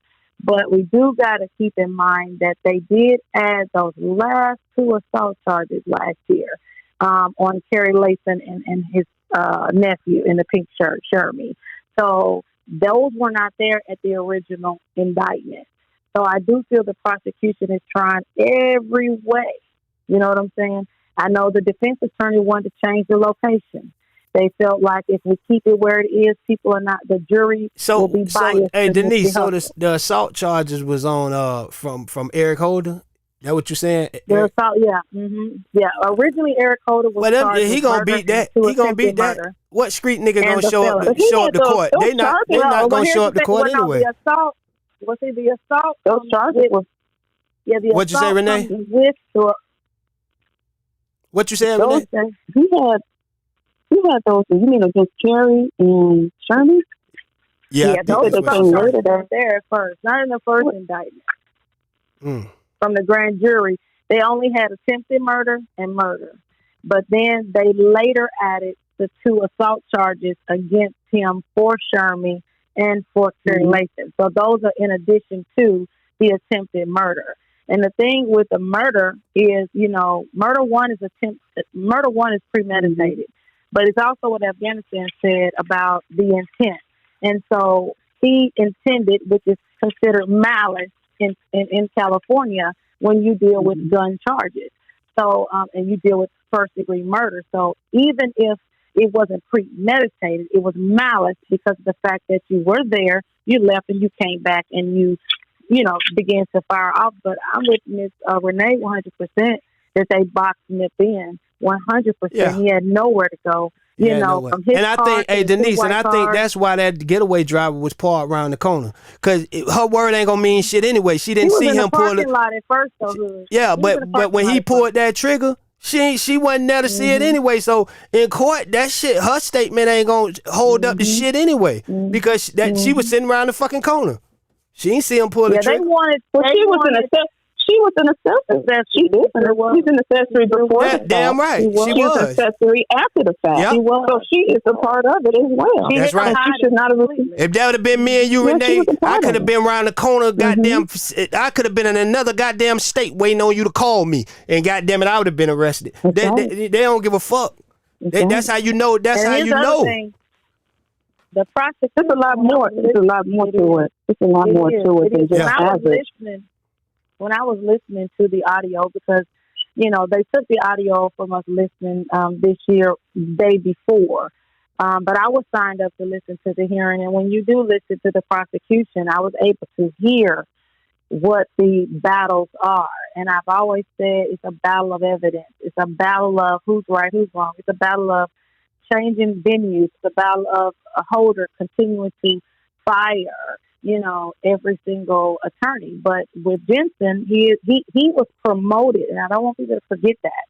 The black attorney he had, she got promoted when the other one resigned. She got promoted to a judge position, and Jensen was in the regular public defender's office. Now, I personally know one of the attorneys at that public defender office, and he told me Jensen has moved up.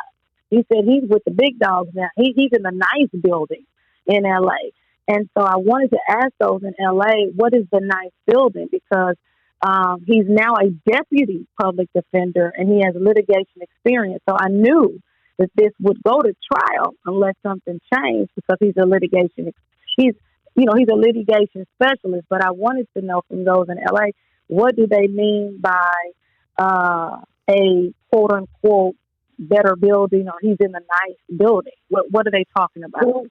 Who is he still in? What is he? Is he a detective or a lawyer? No, he's a deputy. No, he's an attorney. He's a public defender. He's an attorney. But he's now a deputy attorney. So there's a difference in that.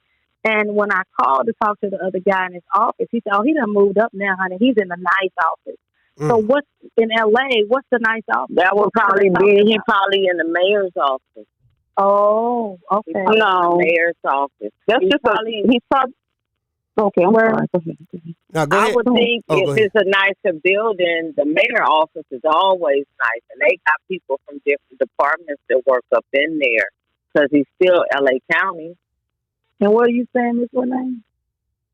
Yeah. Well, from what I'm hearing from the court case, there's a lot of internal manipulation that's going on. Okay. A lot of the changes in court cases aren't just directed by just the client alone.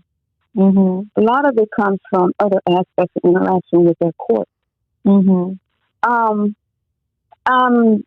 they give out a lot of information, she was asking, Queen Denise was asking, what is the better building? Only thing I could think is the mayor's office. Everybody, you out there, Queen? Ain't you out, Queen out there in L.A.? Yeah, I'm out here, but see, I don't look into shit like that because that's. I would have never even thought of it either, but I definitely. But I would say the mayor's office. Mm-hmm. The mayor's office. And he told me. What I'm trying to understand is, or he had a better jail building, like the Glass House downstairs. That's much better than all the other police departments. He got an office there, some, but other than, I would think somewhere where politics is going on. Yeah, he told me that's where he moved up to. Yeah, when I called to check on the case, this was months ago. This is still this year, but early part. And he said, he said he done moved up. I said, what do you mean by that? He said, he in a nice building now. He said, he done left us over here. I said, so y'all peons? He said, yeah, we peons. He said, he's at the nice building. So, I was wondering to know, what is why you calling her the peons? Yeah, I did. I was like, he was like, yeah, so I was like, well, what is that? And I have been forgetting to ask somebody in LA, what nice building? Because if you look at the court is nice. So what building are they talking about? Is he in the main court? And then but my question would be, what more leverage does he? Yeah, but what more leverage does he have if he's in a different building? What more? He said what more attorney now. More. No, but what I'm saying is that's the title. That's my point I'm making. That's the title. His location. Mm-hmm. Sometimes if they have, I do get it. Depending on your job title, you may be in a certain office in a certain place.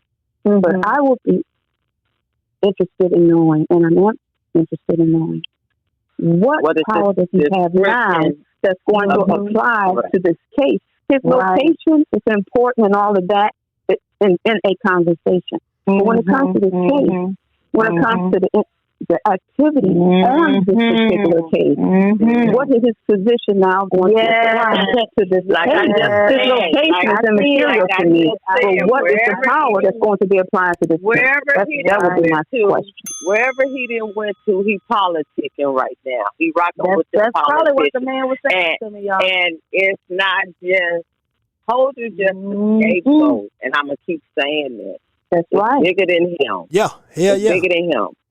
Yep. He was doing, Nipsey was doing and did great things up until he took his last breath. He was fixing schools, putting basketball courts up, taking care of the children, got where they can go do after school program. You start with your children because they are future. That's right. And that's what he was doing.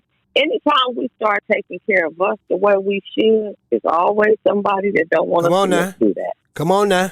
Mm-hmm. Be it ourselves or somebody else. You got haters in your family. Yeah. Mm-hmm.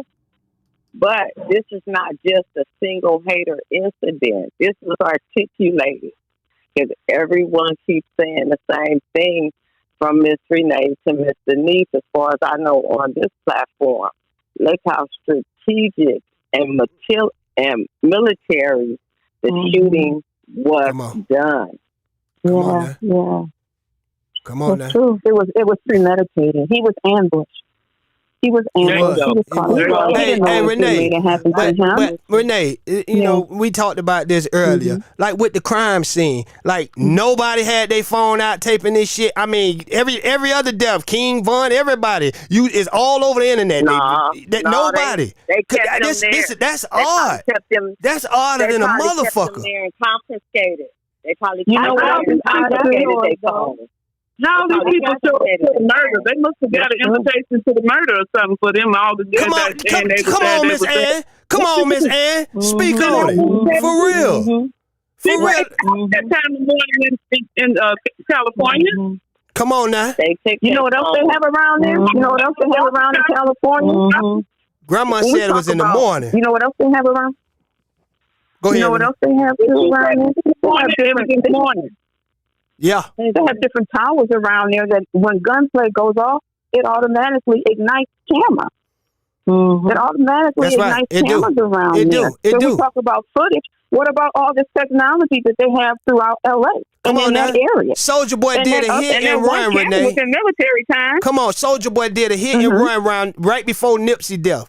He did a hit and run. They had that nigga on every block, cameras everywhere. They had in L.A. Had this man on every block. Right. That's how he got caught. The cameras caught his ass. Every corner he bent, they followed this nigga all the way to his house with cameras. Come on now. And you mean to tell me not one other footage of Nipsey murder? Come on now. Yeah. They should have been able to follow that car from that scene all the way around to wherever they claim they went. Well, what if he wasn't coming from where he said? What if he was already there and stationed and prepared to assassinate him? Come on That's now. the story they gave us. Come on now. Yeah, I mean, it's very questionable. There's a video, though, y'all, that I sent to you, Hood, too, of a young man who was there. He hid behind the bushes. You know what, Mr. Queen Denise, may I ask you this question, since you're very viable in your information that you give?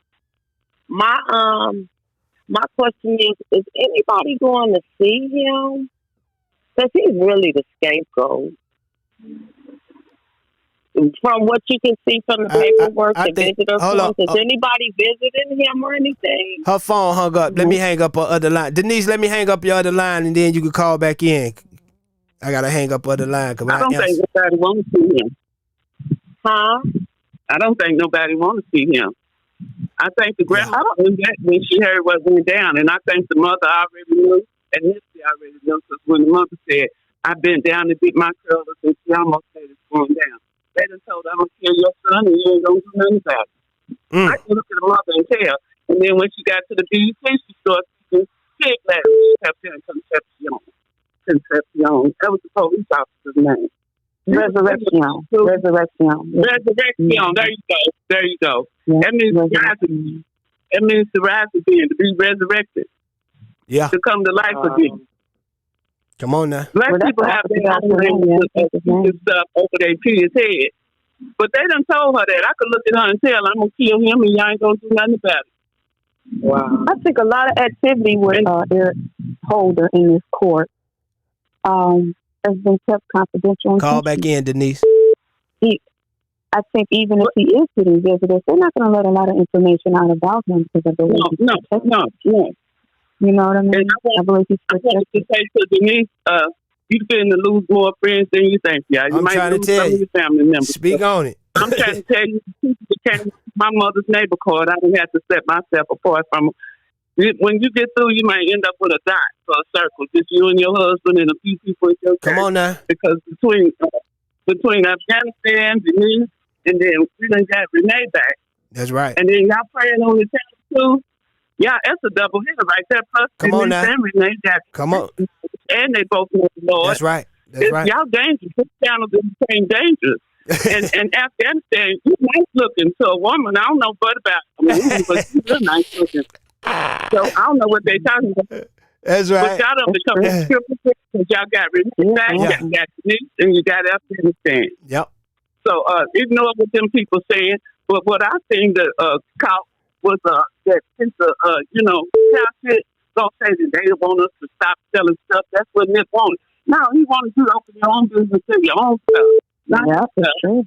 Yeah. And how you gonna talk back to him? How you gonna give a black Sam, send him a message? He did that just to get back at Black Sam, because you know that he's done cleaned out down there. Ain't nothing but invitation. Yeah. Don't be sending Black Sam no message over the internet, because he done did what he got to get y'all out from down there. I'm trying to tell you. But I was saying, the next time I came on here, I was trying to tell y'all, people in LA, I know, because I've been living mail down there almost 40 years. You can get insurance on anybody you want to. All you got to do is go to 7th and Eldorado and get you a birth certificate and an ID card and have a picture of it. And you can be another person in 30 minutes. The ID rate for $150, the birth certificate is $75. And it's right down there where Cowboy got it. And you can have the mail to address where it ain't nobody does that. Why you working they got their own cyber crime. Go to 7th and Alvarado where the ducks are. on the west side of the street on the corner. Miss Ann ain't playing and with it. You get to pedal the boat too. Your call has been forwarded to an automated voice. Somebody, which I found out that that Cowboy ain't really in no Alma end. But if you're in business with somebody, it's like you can insure your hand. If you take pictures and make money with your hand, you can get insurance on your hand. Cosmetology do it all the time. Yeah, you can your legs, your feet. It's true. But T-Man insurance is like if you're in business with somebody, something happens to them, they the T-Man. Your business But in LA, I mean, legally you're supposed to know it. But Texas is talking about what you can do. Yeah, legally you can't do that. But in LA, you can do anything. Yeah. That's right. Yeah. If you got money. And people get you out of anything but the grades in LA. But I just want to tell Denise that she's highly anointed. And God is separating the wheat from the tares. And you'll have people under you for years that don't like you because I got a sister. Come on now. Come on now. Speak on it, Ms. Ann. I'm trying to tell you. I got a sister born 18 months before me and been hating me ever since she knows me. But she'll get together with me and I could be helping her and she'll stab me. Come on. Jealousy. Come on now. You can't see it. Come on. And they want you to use you. And what you're going to have to understand, when you see people coming, they either come to take or to give. Come on now. And God takes your life to protect you. So that was your friend. That was an acquaintance. That's right. That's right. Ms. Ann just spoke on that shit, boy, for real. Okay. That's real. We got Denise back on the phone with us in Afghanistan. Lord, I'm telling you, I can't say nothing. Somebody be knocking the line off now. Yeah. Oh man, come on. You know they do that. Shit, they gonna do that. Yeah, that's true. Yes. They every time. I'm telling you. But that old Cowboy, he did that just tells like Sam that he ain't gonna stop selling that stuff. But he gonna stop selling it. He ain't gonna have no choice. And he probably sprayed that because he fixed it too nice. He probably sprayed that damn self shit. And he keep making excuses for the other vendors that's on the block. I think Cowboy supplying their ass too with the fake goddamn marathon clothing. Oh yeah. Because he taking up for them too goddamn much. And they got money on him in a fanny pack with no gun. That ain't happening. Let Sam do it. Why are they letting Cowboy and all of those people do it? They wouldn't let Sam do it. That's crazy. They kept harassing them. Because he part of the plan. Those guys stand out right in the same. Cowboy part of the plan. I don't give a fuck what nobody say. That's how I feel. I don't give a fuck what nobody say. And I think every time people go crazy about that mural being destroyed because he posting these videos, I believe it's his ass doing it for attention. He want that attention. You got to think about it. When he went to jail, came back out, nobody wasn't talking about no damn Cowboy. He trying to get his goddamn face back wet. Goddamn it, because he trying to. That's all he doing for real. I don't trust that motherfucker. Himself like a celebrity. That's why he kept all the pictures with people. Real strategic. Come on, Denise in Afghanistan is another one. Come on there. Y'all freaking out strategic. Like the gun. Like I said, wasn't no fire coming out of that gun. And the mama said there was no blood on the ground. Come on now. Wasn't no blood. And both of them know the legal part of stuff. And Afghanistan, no military tactics and all of that, and what can go in L.A. And y'all gonna come up on something after a while. That's why I keep listening. I'm gonna get out of here. I just wanted to tell Afghanistan real nice. That's right. That you be anointed, and they're gonna keep coming for you, and God gonna keep separating. Yep. Thank you, Miss Ann. I'm going right along with Miss Ann. So I didn't want to all y'all blessings.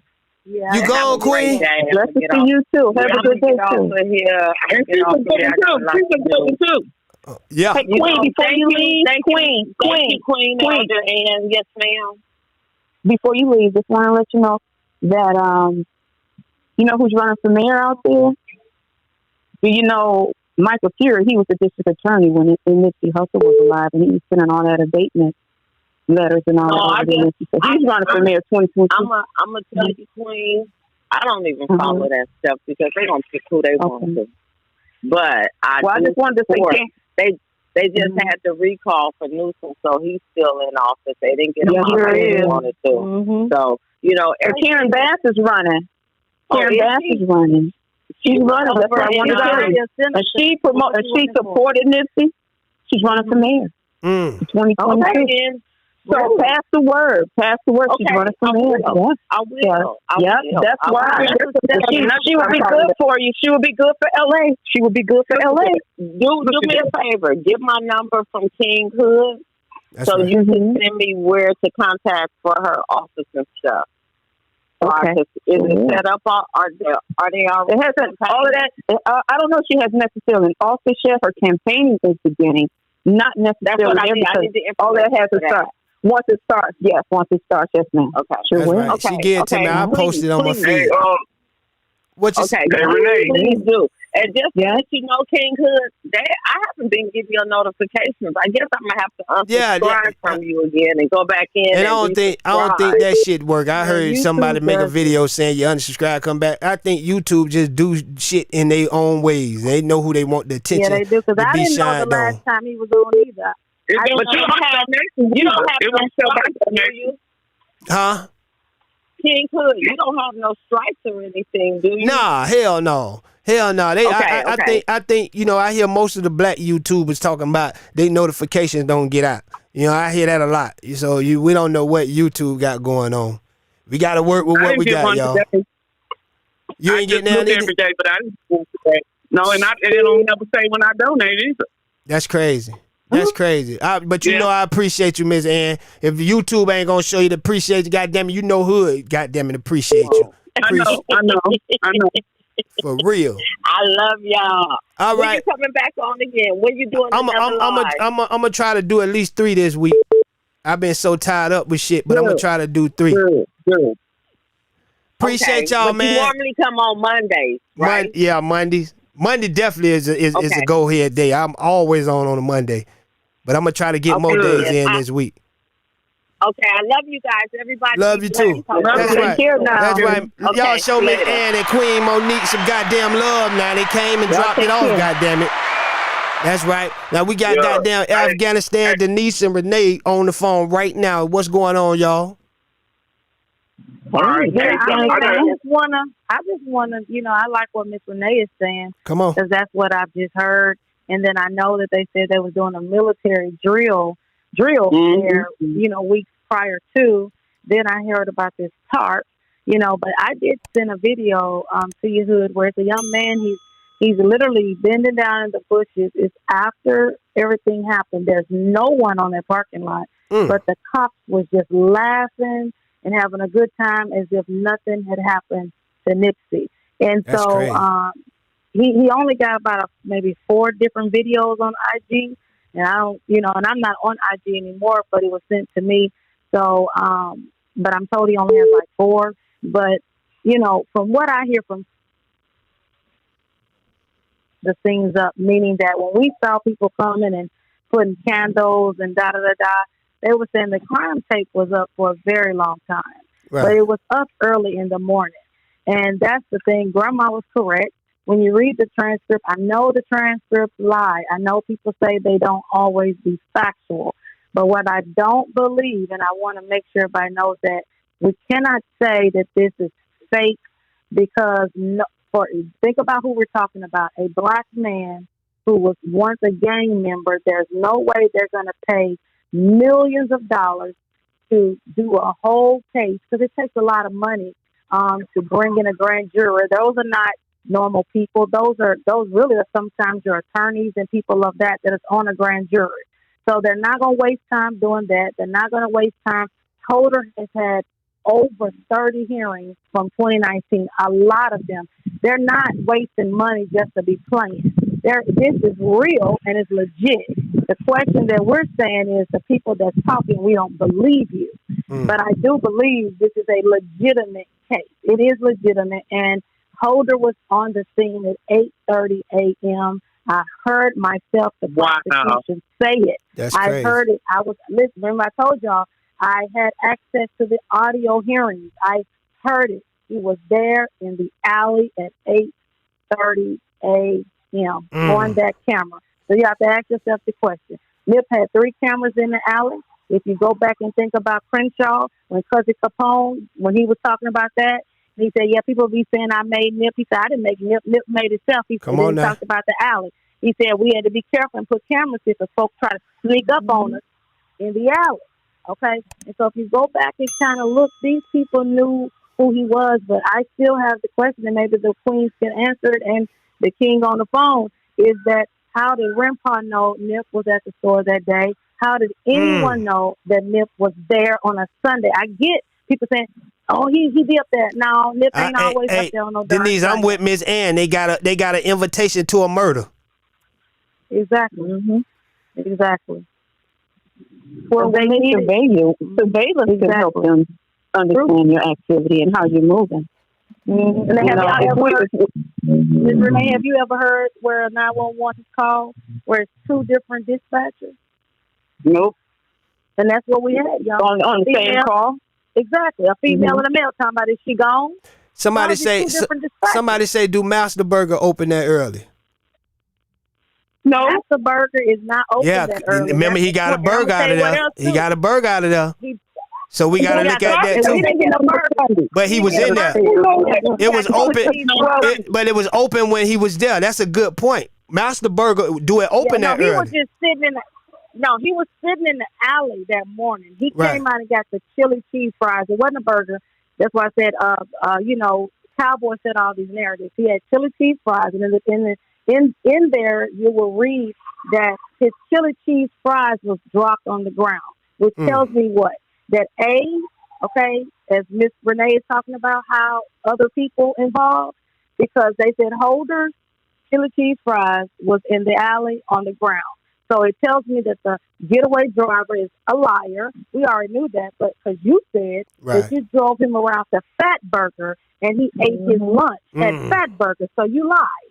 You because how was his chili cheese fries in the alley, girl? And then he went around and ate at the Fat Burger. You lied, point blank in the period. See, those little details, y'all picking out details. Exactly. You know what I'm saying? The timing. The reason they're doing all this and got this misinformation. They say it's a video. They say it's a video out that goddamn show him going into the Master Burger. I'm gonna tell y'all, it's a video out that shows Holder coming out of the Master Burger, never coming around the corner, coming straight out of the Master Burger. Hold on, new call. I got you. My bad. Who? Hold on. Sorry about that, Denise. Damn, I forgot I had accept another call. God damn it, who we got on the line with us, man? Who we blessed to be speaking with? Hi, is this the one and only Hood Talk? Oh shit! T Gucci came with a pack of coconut oil to drop off to every goddamn body. Goddamn it! Shit! What's going on, T Gucci? Good morning. Good afternoon. We got an old friend on the line for you, T Gucci. Who is that, Miss Rennie? Yeah. Hi, T Gucci. How are you? Hey, Miss Rennie. How are you doing? I'm blessed to be alive. How are you? I'm doing well. How are you? Good to hear your voice. Yes. HTN family, good morning. What's going on? I'm blessed and wonderful this morning. What's going on with your T Gucci? Uncle Hood, I'm trying to send. I may have to get it to Denise, and she's gonna have to, because I'm trying to send you this. It's a voice note. It's a doctor that what she was saying, and I think, I don't want to call the individual, but there's a YouTuber. I don't know if they get it from the same person that I got it from, but it's on that YouTuber channel. Right. Just send me the link. Send me the link. A copy of the link. Okay, I'm gonna try to. Just copy the link and you can text that to me. What is it talking about? What is it talking about, T Gucci? I don't need your guys to bash me. No, go ahead, lady. Come on. No, I'm not talking about you. We knew you. I'm not talking about you. We knew you long enough to know you crazy, T Gucci. Shit, we ain't worrying about that. No, I'm just playing. I'm just messing with you. But go ahead, T Gucci. It's a lot to do with the vaccine. Right. Okay. And the doctor, it's the what you call holistic doctor. She broke it down and she explained 1, 2, 3, 4. One of the main ingredients inside, as I was telling you guys, I couldn't really remember the name of it, but it tears out of your white. Oh my God, Uncle Hood, I gotta send you the video. Yeah, send it to me. Send it to me, and we'll do the next show. We'll talk about it on the next show. Yes, and if you can even play it on ear, right? You know that the people can connect so they can hear it. Okay, send it to me. If it ain't got no copyrights on it, I'll play it on air. No, it's not a copyright. Okay. It's not a copyright. Yeah, send it to me. Send it to me too, Gucci. We gonna definitely check that out. Yeah, just let me call. Huh? Nah, go ahead. What you say? Nah, you were saying something? I wasn't finna say nothing. I'm finna get back to what we were talking about. I'm finna ask Renee a question. Okay, go ahead then. I can drop off. Okay. Now you ain't gotta. You can stay on if you want to. You know, that's on you. Oh, you understand? You ain't gotta get off. Okay. Yeah, but Renee, what's going on with this dude Shermy?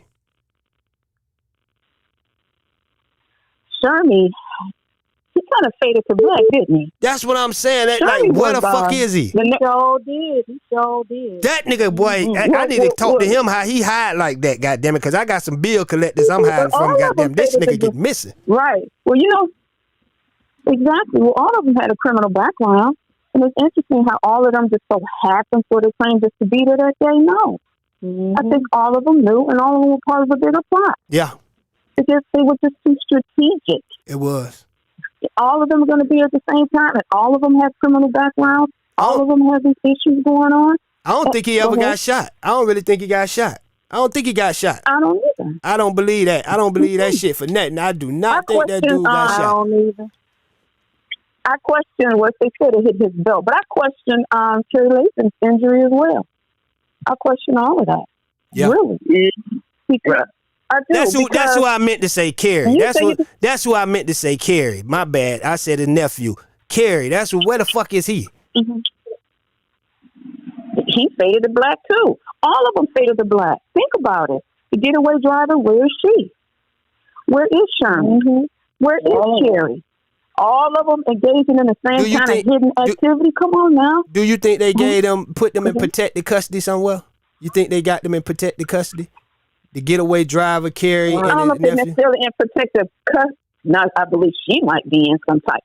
Protective custody, I don't know if they're necessarily like the location, but I do believe that they're protected, yes. I believe they're protected, yes. Yeah. I surely believe they're probably got some surveillance on them as well. But I do believe that they're protected, I do. That's crazy. I believe they want to protect that testimony. So yes, I believe they're protected. And this man ain't the getaway driver was protected by that immunity. The Carrie was protected by the immunity. Usually, immunity is applied to people who are involved in some type of criminal activity in association with the case. So he can't be too innocent. But so, what is his criminal activity in association with this case?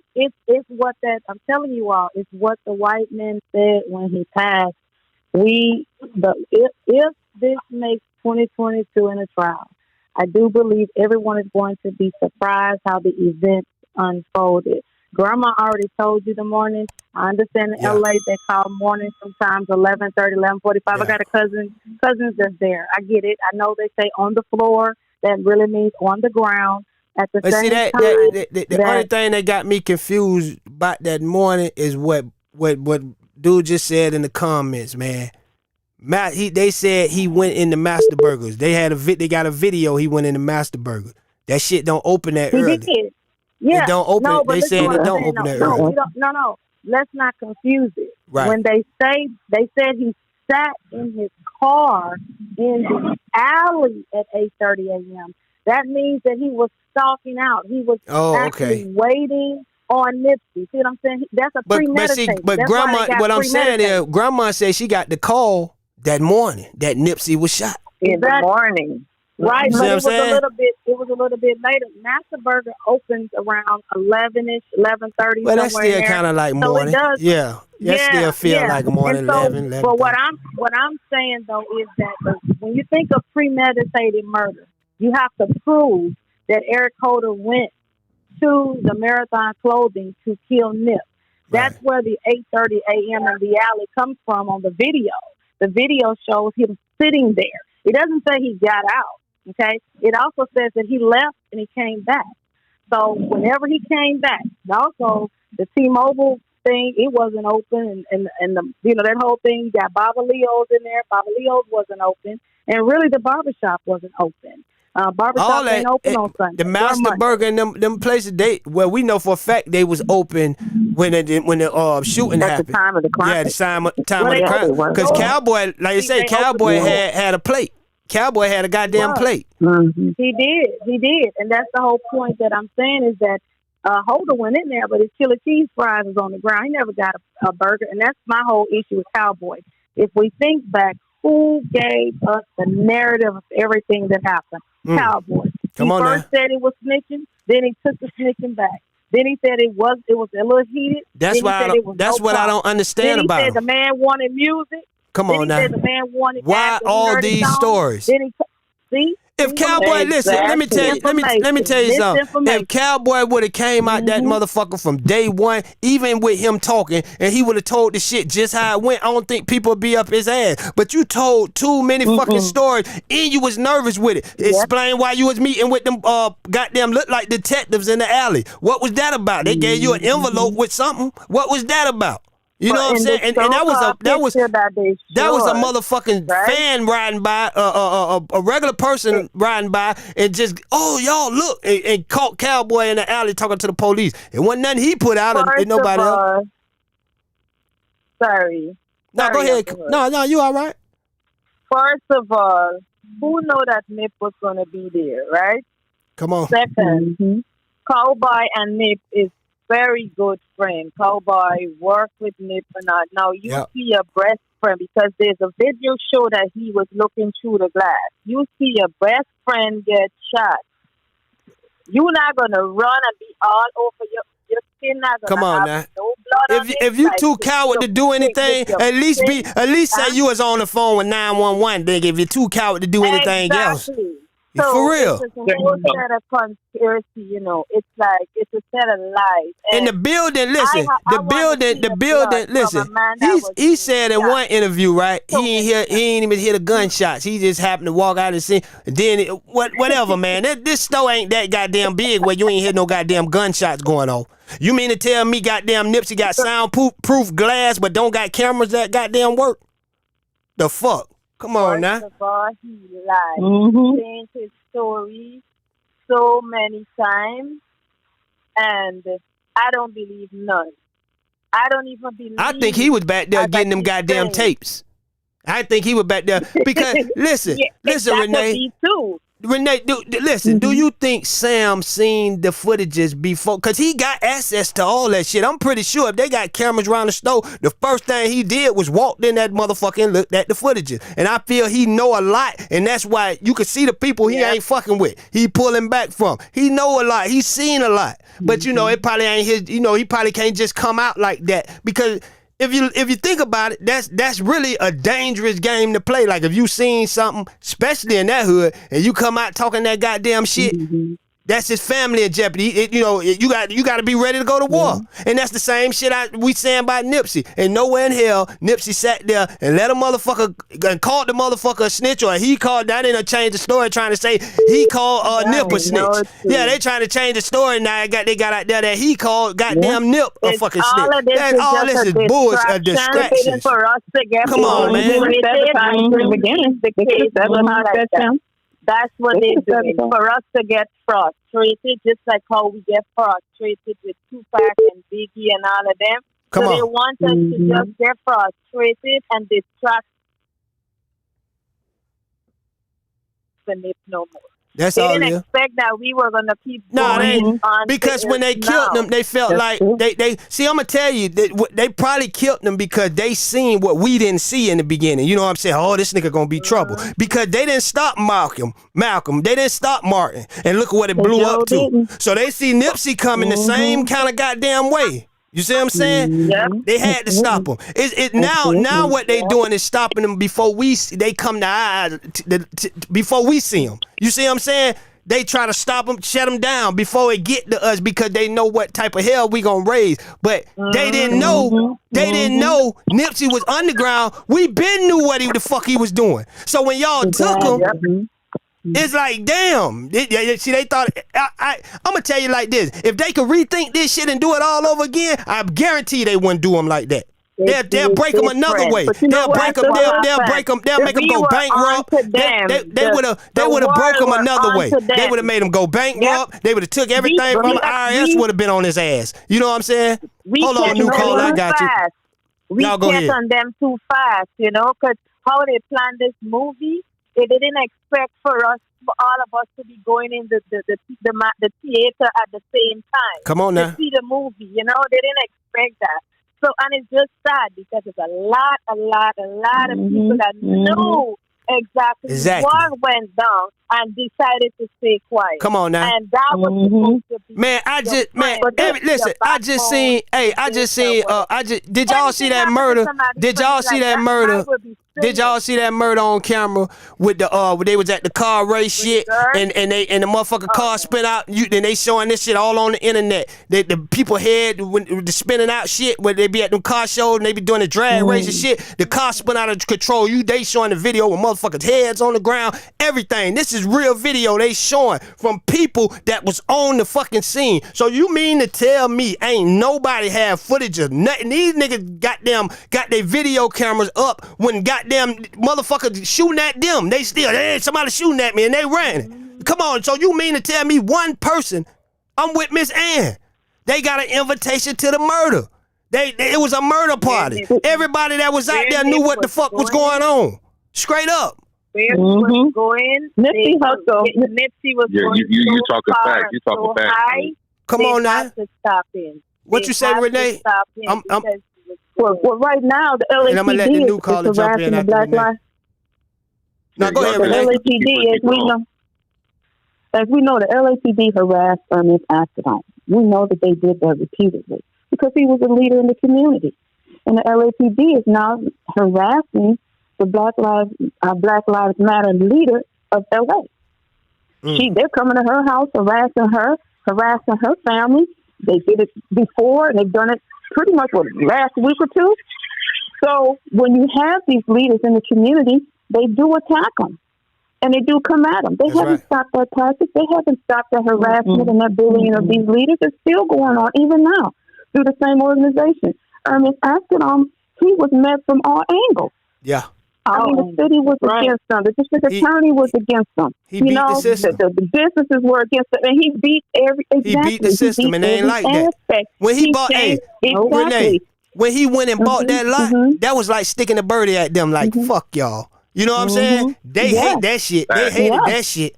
They hated that shit. Exactly. And what happened was they were sending this abatement information to the previous owners. And trying to get him out. And Nip said that out his own mouth. Yes, he is a commercial tenant. There are procedures that you have to go through to evict somebody. You're not supposed to strong arm no owner to try to get another tenant out. But they were engaging in these activities to try to get him out, and they weren't supposed to do that. What you say, new call? Everybody, right? What's going on? Introduce yourself. TT, what's going on, my brother? What's going on, Hood? Hey, bro, you know what I mean? I sit back from the sideline, you know what I mean? I watch you, bro, you know what I mean? And I listen, you know what I'm saying? That's right. And, you know what I mean? I respect every last one of y'all, you know what I mean? From Afghanistan and Miss Denise and Miss Ann and every one of y'all, you know? That's right. That's right. Like, you got to keep that energy when a lot of people is not talking about things that's relevant on the case or what's going on. And just like how you said, Hood, like the man was, bro, he was facing doom on both ends. Yeah, people in his own neighborhood to the police. Come on, like nobody wants to see him try. You know what I'm saying? He was doing so much for the community, everything else that they thought that he could pass away, and they thought it was going to be just an average, just normal situation. You know what I'm saying? Like, okay, he died, and then the life was going to go on. They never expected. This life to be so captivating. You know what I'm saying? To be as what it is, how the funeral was, and everything else, and it shocked them. You know what I mean? Just like you said earlier, what the biggest? Go ahead, bro. Go ahead. No, go ahead. What the biggest threat? You know what the biggest threat is to America? A street nigga with knowledge. They hate that shit, man. But that's the worst fucking threat to America. What? Because you know why? You know why that's the biggest threat to America? Because that nigga, that street nigga, he gonna go back and he gonna teach the other street niggas. And that what Nip was doing. He went back and say, hey nigga, you ain't gotta do this. This all we got to do. He had a goddamn plan. Don't be a nigga with a plan in America, goddammit. Cause your plan gonna goddamn boy. Man, shit. For real, you know man. We see this shit happen too much, these bro. Young brothers to sit there. Well, teach these young brothers you could be an entrepreneur. You can own your own business. You know what I'm saying? You can really get back to the community. You know what I mean? You can really be a revolutionary in this game, whatever the case is, to fight for your people. You know what I'm saying? Yeah. They don't want to see none of that. They don't want to see none of that. What they want to see is us. They want to see us keep killing each other. That's it. You know what I mean? They don't want to because on an everyday basis, bro, it's laws they breaking and we don't enforce it. We don't enforce it. That's why they don't want to see a nigga like Nipsey. Yeah. They don't want to see a nigga like Martin or Malcolm. Because they gonna let us know what they doing wrong to us, and we got rights. They gonna let us know. Bingo. They don't want that shit. You know they gonna teach us how to build. They don't want that shit, man. Come on, man. Look at Black Wall Street. That shit tell us every goddamn thing. That shit tell us every goddamn thing. Yeah. For real. Hey, here's the funny thing about that. Here's the funny thing about that, right? In 1915, there's a movie that came out, right? That was called Birth of a Nation. Right. You feel me? That was depicting a black Union soldier, which was a white man with blackface, a black and white movie that was depicting him running out on a white girl and trying to rape her and all this other stuff, right? They played that movie in the White House with Woodrow Wilson, right? After that happened, the 1921. It was the Red Summer. They called it Red Summer because 26 cities like Tulsa was burning down. And it wasn't black folks doing it. It was white folks burning black communities down. Okay? So why they burn them cities down and the towns down? Because them towns were self-sufficient. You know what I mean? We had everything we needed in every one of those little what do you call it, cities. You know what I'm saying? Barbershops, movie theaters, this, that, doctor, lawyers, offices, you know what I mean? Like grocery stores. We didn't need nothing. We was doing our own. Yeah. You know what I mean? So they sat there and depicted a black people like how they all normally do, like we're just some savages. And they still doing it to this day. Not savages. We kings out here. For real, you know I watched my old neighborhood get tore apart like that, nigga. We was the first goddamn, like in my area, we were the first goddamn black community, nigga. We had motherfucking goddamn gas stations in our shit. We had motherfucking goddamn grocery store, nigga. They done tore all that shit apart, and guess what? They moving us out that motherfucker every goddamn day. They moving us out that motherfucker. They building a fucking theme park. It's supposed to be the second theme park in fucking America next to my neighborhood. So they getting niggas up out of there. Wow. You know what they finna do with all them houses? Turn them motherfuckers into timeshares. Just like you coming to goddamn Disney World, goddamn it. They gonna have timeshares everywhere. They getting the niggas up out of there. They got a plan, man, for all our fucking neighborhoods. Whether we think it or not. I mean, they like you said, they don't want to see you shine, right? They don't want it. And come on, man. Like Nipsey come around, when a person like Nipsey come around, they see that he really talking about that unity thing. He really talking about, you know what I mean, no more hood beefs. You know what I'm saying? He really talking about, like, let's help the community out. He really talking about let's own business, our own community, and grow from within. Come on, they don't want a brother like that. Come on, they rather see somebody on the corner selling dope to each other. This, that, everything else. Talk that negative. And we gotta hold our own too accountable too. Now we can't just throw it all on them because we let them do this shit to us. We gotta hold. Yeah. No, you're right, bro. You're right. Because what you're saying is, when you got a person like Nick that come back to the community and do it, then other people see that, hey, we can do it this way. That's right. You see what I'm saying? Right. So they don't want to see that image of a hood dude that got street smart scam because their kids gonna follow it. They don't want that. Their kids gonna follow it. Don't even know why they following. They gonna follow it. They gonna follow it, man. It's crazy. Everything we do, they know we got them guide the culture, man. Everything. So they gotta make it look like what they want to make it look like. Lil Nas X and shit like that, man. That's the shit. That's the agenda. The stuff they throwing on us. Goddamn it, nigga. They tell nigga to put down guns and put on pink. Goddamn it, for real. Here's the funny thing. When old boy said F the kids, why they never sit there and highlight that shit what you just said? Nah, they ain't. You know what I'm saying? They ain't. But it's okay for them to do shit, man. You know, we just gotta. It's crazy to me, bro. Yeah, it's crazy. Who says F the kids? Who says that? Yeah, that's crazy. Like what you mean? F the kids? Like the most innocent people in this world is the kids. But see, that show you how fucked up the world is right now. Like niggas can get away with bullshit now. Man, that boy wouldn't have survived. The dude wasn't held enough. He wouldn't have survived in the 90s. Loved enough from his mama. I missed now he take it out on everybody. I missed the 90s on back, goddammit. We was more realer people in the 90s, goddammit. We was more realer people in the 90s, man. For real, man. Of course. Hey, if this shit, listen, hey, bro, if this shit would have happened to Nipsey Hussle around the time with Rodney King and all that shit was going on, LA would have tore this shit up. LA would have tore this shit up, man. They wouldn't have settled for this shit. For real. It would have never happened. It wouldn't have never happened. Them real soldiers was out there then. And they was ready for whatever. But see, think about it. Nip was talking unity with all the hoods in LA. And if you could do that in LA, you could do that in any city. Yeah. They didn't want that. They didn't want that shit. They don't want that. Let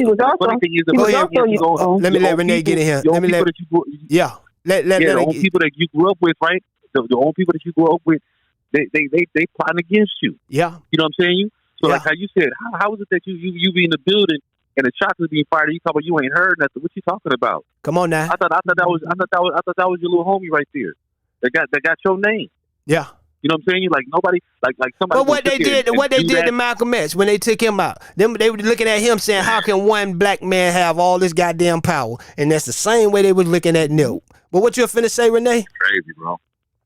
Yeah, go ahead. Well, he was not only uniting the gang culture, he was uniting poor people. Come on and now. what the country always needs is uneducated people. Come on now. Unhealthy people and poor people, because you have to have what you call, for lack of a better term, worker bees. If everyone's on the top, if everyone's a business owner, then nobody's working for the business owner. So they have to have a subclass to support those at the top. Now, if you are trying to, and you are actually doing things to eliminate that subclass, then you become a threat.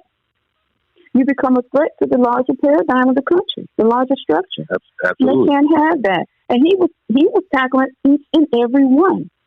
Financially, with technology as well, with business, land ownership, all the things that help build this country on the backs of black people, is what he was beginning to shift. They couldn't have that. And everywhere they tried to stop him, they couldn't. And for them, he came out of gang culture, out of an era where youth and people would be able to, talk against or try to prevent. He jumped off all those hurdles. Everybody he did around him began to love him. Yeah. And support him. And he was changing the mindset. He was shifting the mindset. And what made him even more powerful is when he started getting those Grammys, he had a further reach across the country, across the world. So if you unite all of that power with that reach, he becomes a bigger threat. Yep. Think about it. A lot of people, police officers, let's just go there, who started harassing him early on. He surpassed them in income, surely.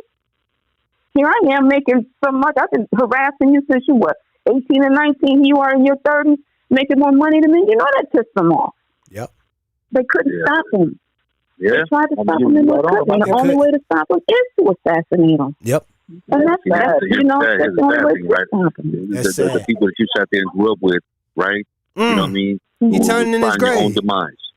He turned in his grave. The same people you sit there and grow up with. That you know what I mean? It's funny how when people like to see people down, right? So as soon as somebody's either have a business or this or whatever it is, you got some capital. You know what I mean? A whole lot of hate happens. You know what I mean? And like how you said, right? It starts in our own community. Come on now. You know what I mean? See, I don't do that. I don't do that Charleston White shit where you sit there disrespect people whatever the case is, because they engaged. He was engaged. Yeah. So he does that shit because it's clout. And reason why I say it start with our own people, because you got to think about it. We only feel we made it when we enter their world. Nigga don't feel like shit until you enter. Come on now. We got to change that shit. We should feel we made it in our own goddamn world. Straight the fuck up. Man. Straight the fuck up, bro. All I'm telling you is them type of people, you know what I mean, if it's in the music industry, just like period, that dude like Nip is a rare breed. You feel me? We got the sad thing is it's getting less and less of them type of people because it's just they look at it and they don't want none of that stuff for us, bro. That white supremacy stuff is a real thing out here. Like, you know what I'm saying? And when you talk about, like how you said about the minds of the community, everything else internally, we find stuff from the outside and from the inside. From the inside, you know what I'm saying? Yeah. You know what I mean? Think about it. When's the last time, you know what I mean, all them hoods in LA was that united when Nip passed away?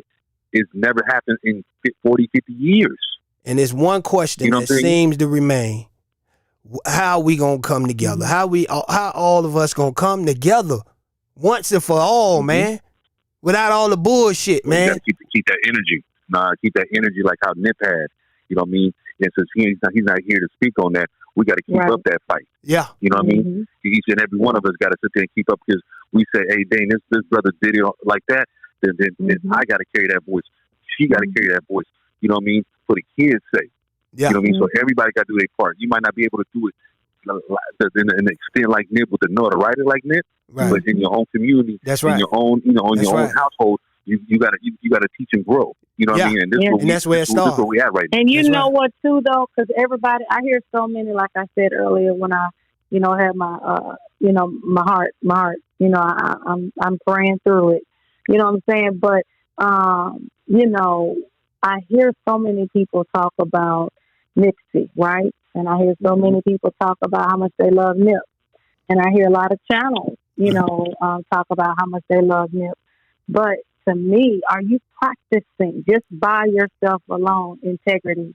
Are you practicing peace? Are you practicing forgiveness? Like I said earlier when I called in, I don't want to get Afghanistan's issue with the young man mixed with mine. Right. Because the young man apologized to me 5 times, and it takes a real man to say I'm wrong. Right. Please forgive me. Okay, we're not perfect in this world. But that female last night, that's a different story. That's a friend of mine. Okay, there's a difference. And so what I'm saying to that is that it starts with each one of us in our home. Even when God sent the disciples out and when actually they became apostles, the first thing he told them to do was to deal with their home, your hometown, who you are. And I feel like that's what Nip did. And the question comes in for all of us, my mom got on the border, right? And I tell her all the time, okay, the border and all that's going on is fine, but what are you doing in your city? You say you pass the internet all the time, and it's homeless people. And I know my mom, she's a giver, don't get me wrong. But my point that I was trying to tell her is, what are you doing in your city, or not even your full city, but in Nashville, where I'm born and raised? What are you doing there to make a difference, even on your block? Come on now. And so when I look at someone like Nipsey, that is what he was trying to demonstrate in his last years, in my opinion. To bring, when you hear grown men, even Meek Mill say, you made me cry, nigga, and I don't cry. There's something he touched Meek Mill. Whatever the conversation him and Meek Mill had, it was something Nip said that broke Meek Mill down to the point that he cried. When you hear Roddy Ricch. You know what it is? See, some people talk about it. Some people really talking and walk. You know what I'm saying? And this is really like that. James said, hey, I was running through the 60 neighborhood, had my pistol on my lap. You know what I mean? I see them crossing the street. You know, he told the story when he first met Nip. And he thinks that because they Crips and he's a blood, that it's going to be some issue. Right? Nip walked up to him. He said, hey, man, this, I got a CD. You know what I'm saying? And then James looked and said, damn, this dude was really, he wasn't on that gang thing. He was really trying to promote himself. You know what I mean? And so when he catch it out right there, he didn't say, oh man, that's a blood dude, whatever case. I can't deal with him. I'm only going to sell these records to my cats in my neighborhood. No, Nip was farther from that. Yeah, he was. You know what I mean? And you know what the sad part is? Nip was bothered from it. Because he believed in that. Yeah. But Nip was bothered from it, right? You know what? Nip was father from it. But let's just be real. The Hoovers still, these young ones. I ain't heard no older Hoovers, so I can't say. But all these young Hoovers, right? Y'all been bashing Nipsey. Y'all been celebrating that someone defaced the mural. And so the 8 trays, some of them that's kind of kept quiet on that. Then you got some in other sets outside of L.A. that have talked. You got New York producers got killed in Nip. We cannot focus on the one. No, I'm not focusing on that. No. Yeah. What I'm saying is that those persons are sent. Okay, so that is what I'm saying. Listen. I've been in that environment. You feel me? Okay, you know what I mean. One thing in the West Coast we have is, even from the youngest to the oldest, everybody got their own mouth and their own actions. Okay, we don't run off of how you got. So you don't think they got paid? You don't think they got paid to do No. Right now? Listen. Okay. You got young kids. See, I was a young kid. They used to go to different neighborhoods and tag that shit up. You know what I'm saying? And shoot that shit up and everything else in life. You know what I mean? Because we got to happen to us, and we gave it back, right? It's always give backs in life, right? When you're young like that, whatever the case is, being a young male, understanding this, when I was younger, right, I had a lot of testosterone flowing, right? So I didn't know how to channel that energy I had. So I put my all into my hood. You know what I'm saying? So being that young man, whatever the case is, it wasn't for cloud or this or that, whatever. It was cats believe in their neighborhood so much that they did it, even in the case of a situation where they sit there and go to the neighborhood and do that to his mural, is because they want to show his hood the most disrespectful thing that they could. That they want to do that. That's why. So you don't feel like they was taught that though? That's what I'm trying to get at. I'm not saying it right. No, you don't believe these young people are taught that? Listen. What I'm trying to tell you is like this: you could tell a person till you blue in the face, A, B, and C, right? Yeah, right. Cats in the West Coast, they're gonna do what they want to do. Okay, you know what I'm gotcha. saying? Yeah. They're gonna do what they want to do. That's real shit. You smoking something, you drinking something, you feel some type of way, and one of your homies get killed, and this everything else, you feel like whatever it is. You know what I mean? You know me. I'm not justifying nothing that stuff with what's going on. Yeah. But one thing is, like how you said, the older ones gotta reel them in and say, "Hey, what you doing? We're trying to get away from." That's right. You know what I mean? So when Martin Corey passed away, and you see a whole lot of cats from different neighborhoods that was coming in and talking about his life, even cats that had shootouts with him. You know what I'm saying? Yeah. See, we're trying to prevent these little kids to have them trials and tribulations and the pain and losses in life. You know what I'm saying? We try to keep them for experiencing the thing when you get older in life. You say to yourself, "Man, what I did back then, I don't think like that because I got kids now. I don't want my kids to live like that." That's You know right. what I mean? I want my kids to go to school and get an education and this everything else and get out the streets to own his own business, whatever it is in life. TT, hold on. I think she How got is it that Go ahead, Renee. somebody's on my TV? Somebody TV up? That's not mine. I can't. I don't know. Something's in the background. Yeah, that's why it was hard for me to hear the young man. Yeah. Yeah. It sounds like the TV or something going on. It's a little chatter, whatever it is, But anyways, this is. I can't even so hear. To answer your question, right? No, just stop right now. I was going to ask you a question. Yeah, you did. I didn't. Well, I was going to ask you a question. How is it that, and I do understand this, but I just wanted to ask the question just to have the conversation about it. But the men in these communities and this gang culture can have so much influence over these males for so long. How is it that they can continuously pull them into an activity that usually ends up in death or prison? But it continues from generation to generation to generation to generation. And people see the outcomes, so how do they have so much influence? Let me answer that question for you, okay? To answer that question for you, how I grew up, right? I don't know. I can only speak about my situation and what I was involved in, right? Because I was a damn near straight A student. People in my hood, I done told you this before, and previous in your show. I haven't been here in a while. You know what I'm saying? But the ones that really knew me, that I grew up with, whatever the case was, they walked me in the streets. You know what I'm saying? That's right. So they were pushing me to go to school, even when I was in the corners. You know what I'm saying? So what I try not to do is blame people, whatever the case was. We got to take account for our own actions in life. Yeah. See, I'm not with that a person try to put things in little homies' heads and say this, everything else. No, because one thing about this life right here, that we live this life, hey, you know it comes with jail and death. Yeah. Okay? You know what I mean? It was like how you said earlier, Hood, in the 90s, it was a different type of ball game. It was. You know what I mean? It was. Like if you hit that for your block, whatever the case is, you know what time it was. Yeah. So the cats that went to school, the cats that was in the streets, that was really in the streets. We didn't mix that in between. So the older cats, right, they didn't sit there and influence me to sit there and be gang banging. What happened was, when I'm sitting up here playing with the homies, everything else basketball, we got cats that come through and they shooting the basketball thing up. I said to myself, oh no, it's time for me to go ahead and loc up. You understand what I'm saying to you? Right on. It wasn't their decision, it was my decision. You know what I mean? So we have this little things happen in their hood, it happens in our hood, everything else. It never ceased.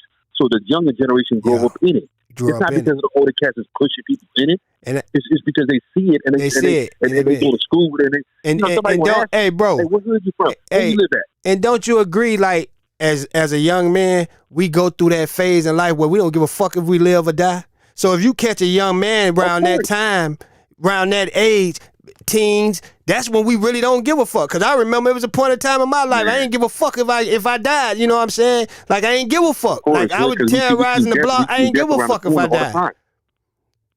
Huh? Yeah, you see, all the time. So it's like a normal, normal hood activity. It's like normal hood shit. It's like you ain't really thinking about like I'm doing this. It's gonna send me to prison and give me life. Cause you already listen. When you ain't getting showed no love, right? When you ain't getting showed no love, how can you goddamn love? You ain't even loving yourself. You don't even know how to love yourself because you never got showed that type of attention before. And listen, I ain't talking about just any attention. I'm talking about that mother and father attention. God damn it, when a kid don't have that shit there, man, he run wild. It's been a time in my life where I felt like I just didn't give a fuck. You see what I'm saying? Because nobody gave a fuck about me. My grandma did, but you need your mom, your biological mama and daddy there in the kid life, because granny could give you but so much. You gonna always fiend for that, man. You gonna always feel you missing out on love, especially when you see other kids with their mama, their daddy. You know what I'm saying, and doing shit like that. You go to school, it's father and son day or father and daughter. However it is, you ain't got that. You see what I'm saying? You ain't got that. Man. So you ain't feeling love. So you don't know how to love. Here's the thing, like you said right here. I didn't see the life past 18 years old. Hold on, TT. Let me hear what she's saying real quick, my brother. What you said, T Gucci? For sure. I agree with what you saying, right? Right on. But it's not everybody, because I grew up with my mom. It's all what environment you grew up in. My mom said to me, yeah, I grew up, we call it in the ghetto. Yeah, you grew up in Jamaica. And if you know what the ghetto, you grew up in Jamaica, Guyana. Okay, yeah, hell yeah. No, Guyana. Yeah, we call it the ghetto, and it's that ghetto raised me, right? My mom, I never heard my mom say that she loved me. My father, he was over here, one of the biggest drug dealers over here. He was in jail. And look how I turn out now. Yeah. But listen. But you got to think about it, T Gucci. It really happens to all of us. You know what I'm saying? You where you at right now through the trials and tribulations, right? But what about the one that don't make it? Some, we just was chosen by God, because I participated in the same activities that my homeboys participated in, and a lot of them didn't make it. You see what I'm saying? But I'm here. Thank you. So you see what I'm saying? So let me say something too, though. That's what they the kids too, right? Because but you know what, the females too, though. Some of the kids, right? The females too, T Gucci, because. I was telling someone, everybody look at the polished Denise now. But back in the day, they call me Boujetta because, I lived in a white neighborhood. But when I went over there where my cousins and everybody was, they did live in the projects. And so for me, it is abnormal to see a gang not do anything, because in my time in Nashville, you was got the same day. Even down to over the probably, say 5 years now, You know, when my cousin got killed, wasn't his fault. Well, you know, the gang retaliated, shot the mama straight in the face. You know, open the door, shot. That's how they do in Tennessee. Right. But what I'm getting at, though, is for myself, I used to cuss, and I used to fight both male and female. I should be dead based on that alone. Come on now. You see what I'm saying? But God definitely, and it wasn't because of my surroundings either. My daddy didn't play that. He military. My mama didn't play that. I'm from over 13 generations of men in military, World War I all the way down. At the same time, sometimes I think for myself, it was about trying to, you know, I was bullied first, right? So then when you don't know how to handle that bullying, then you come out explosive. You come out defensive. Then, you know, you start cussing. Then you start fighting. And so, you know, when I think of Nipsey, oftentimes, because I learned from Nip not so much about the business side, right? Because I've had a nonprofit since 2004. When y'all read my book, you're gonna know more about it. So, you know, but at the end of the day, though, what I learned from him was about forgiveness. What I learned through Nip was about endurance. You know, because with my health alone, somebody had asked me one time on Twitter, what does a marathon mean to you? And I said, my marathon is that I'm running a race for my health. I need my body to be completely made whole, healed, and I'm waiting on God to manifest that. But when I go back and what I'm saying about the young men in LA, and I understand the gangs and the whole nine, and I know Nip said for himself, Black Sam said, hey, I said, maybe we can try this music. He said he knew that when Nip was coming home being beat up, he knew what? He had joined that gang. Yeah. And when you listen to a lot of them, I do have compassion on them. Because sometimes I can say that for myself, watching some of the young men that I see now, and women in gangs, right? A lot of them strippers, right? A lot of these people did it for the money. Some of them, you listen to Tupac when he says, my mom was cracked out. Yeah. And then I had to go do some things so that we could eat, right? So the product of our environment, that is what Nip message, that's the message to me that I felt Nip was trying to tell people that where he was and what he was doing. If you listen to one of his last interviews, he talks about the product of your environment. He talks about the fact of that. He talks about people having this mentality that this is my environment, this is what I got to do, because I got to, you know, I got to eat, or my mama got to eat. And so he talks to, they asked him, so do we take you out of, because they were basically asking him, why was he still at that store? And he was explaining why. But I love how he broke down the mentality of himself. Come on now. With the product of his environment and the transformation it really takes. And he said, that's why he said, master your own energy, like the king is saying on the line right now, that it's up to us. But what my prayer is, for some of them that are 14 years old, they don't know nothing about mastering their energy. The ones that's 15 and 16, they don't know nothing about that gang violence really is going to leave you dead, homie, or it's going to leave you in prison.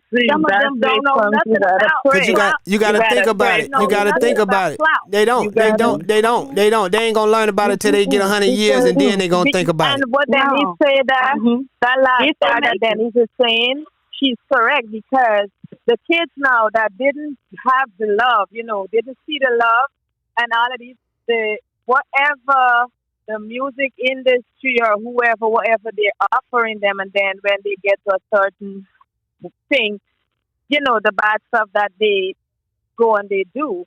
That's what we got to pray and break that chain, because they didn't get the love from home, so they're going to come out and look for it, if you understand. If you guys understand where I'm going. Yeah.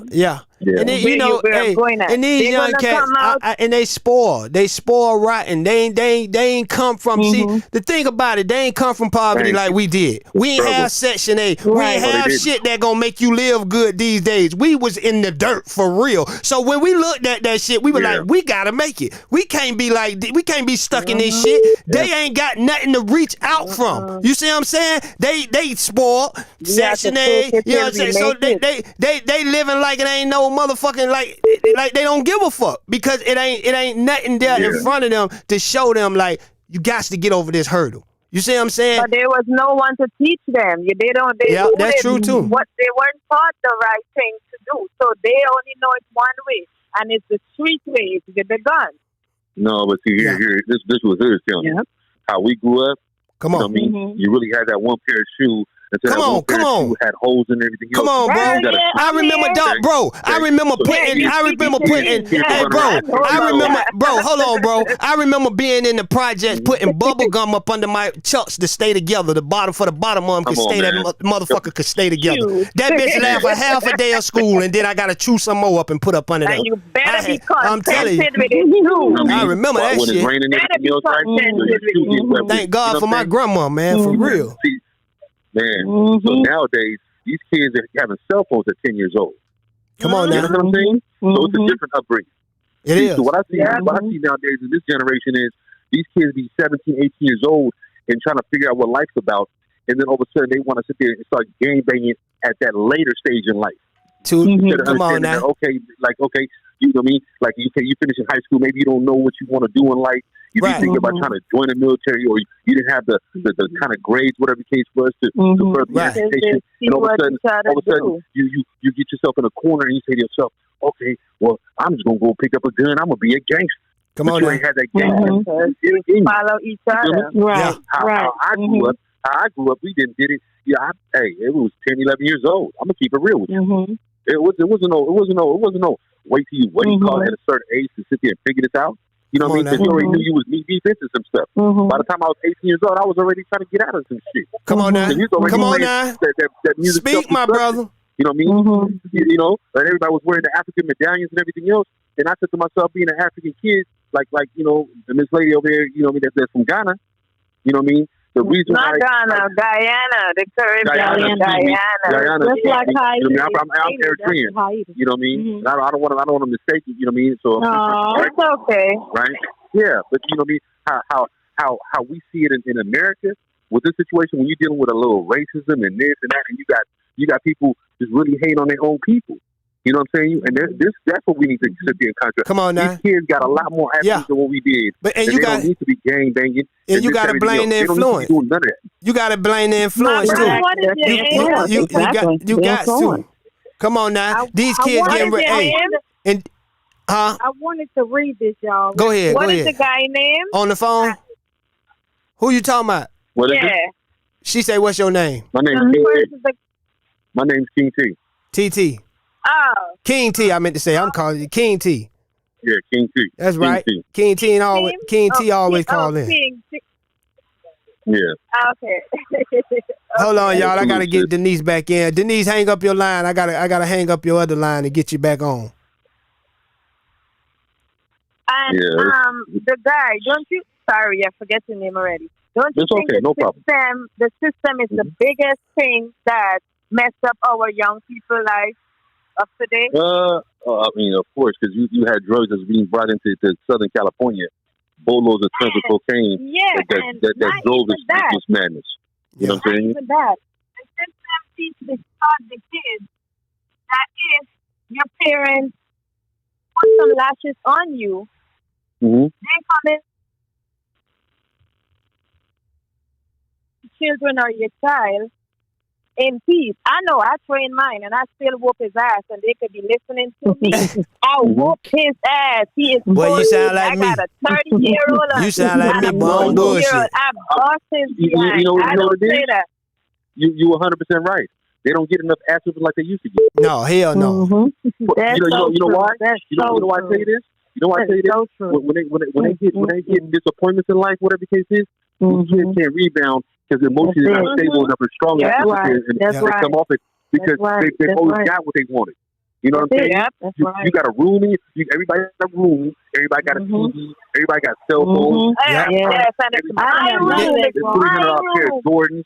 The internet raising the kids. The internet raising. You know what I mean? Because see, listen, y'all, hey, bro, King T, check it out. Look at the agenda they pushing towards these kids, right? They pushing Lil Nas X and they pushing Lil Durk. Niggas that's talking about now it's cool to have a lot of murders on your name now. You see what I'm saying? The ops, it's cool now. Niggas dissing dead people. When you come on, dog. Imagine this shit going on in the 90s. Goddamn it, motherfucker dissing dead people. Come on now, that shit would have been over with. We don't play that. We ain't play that shit like that. You know what? In the 90s though. Hold on. Let Renee get in here. Y'all let Renee get in real quick. Go ahead, Renee. What you finna say?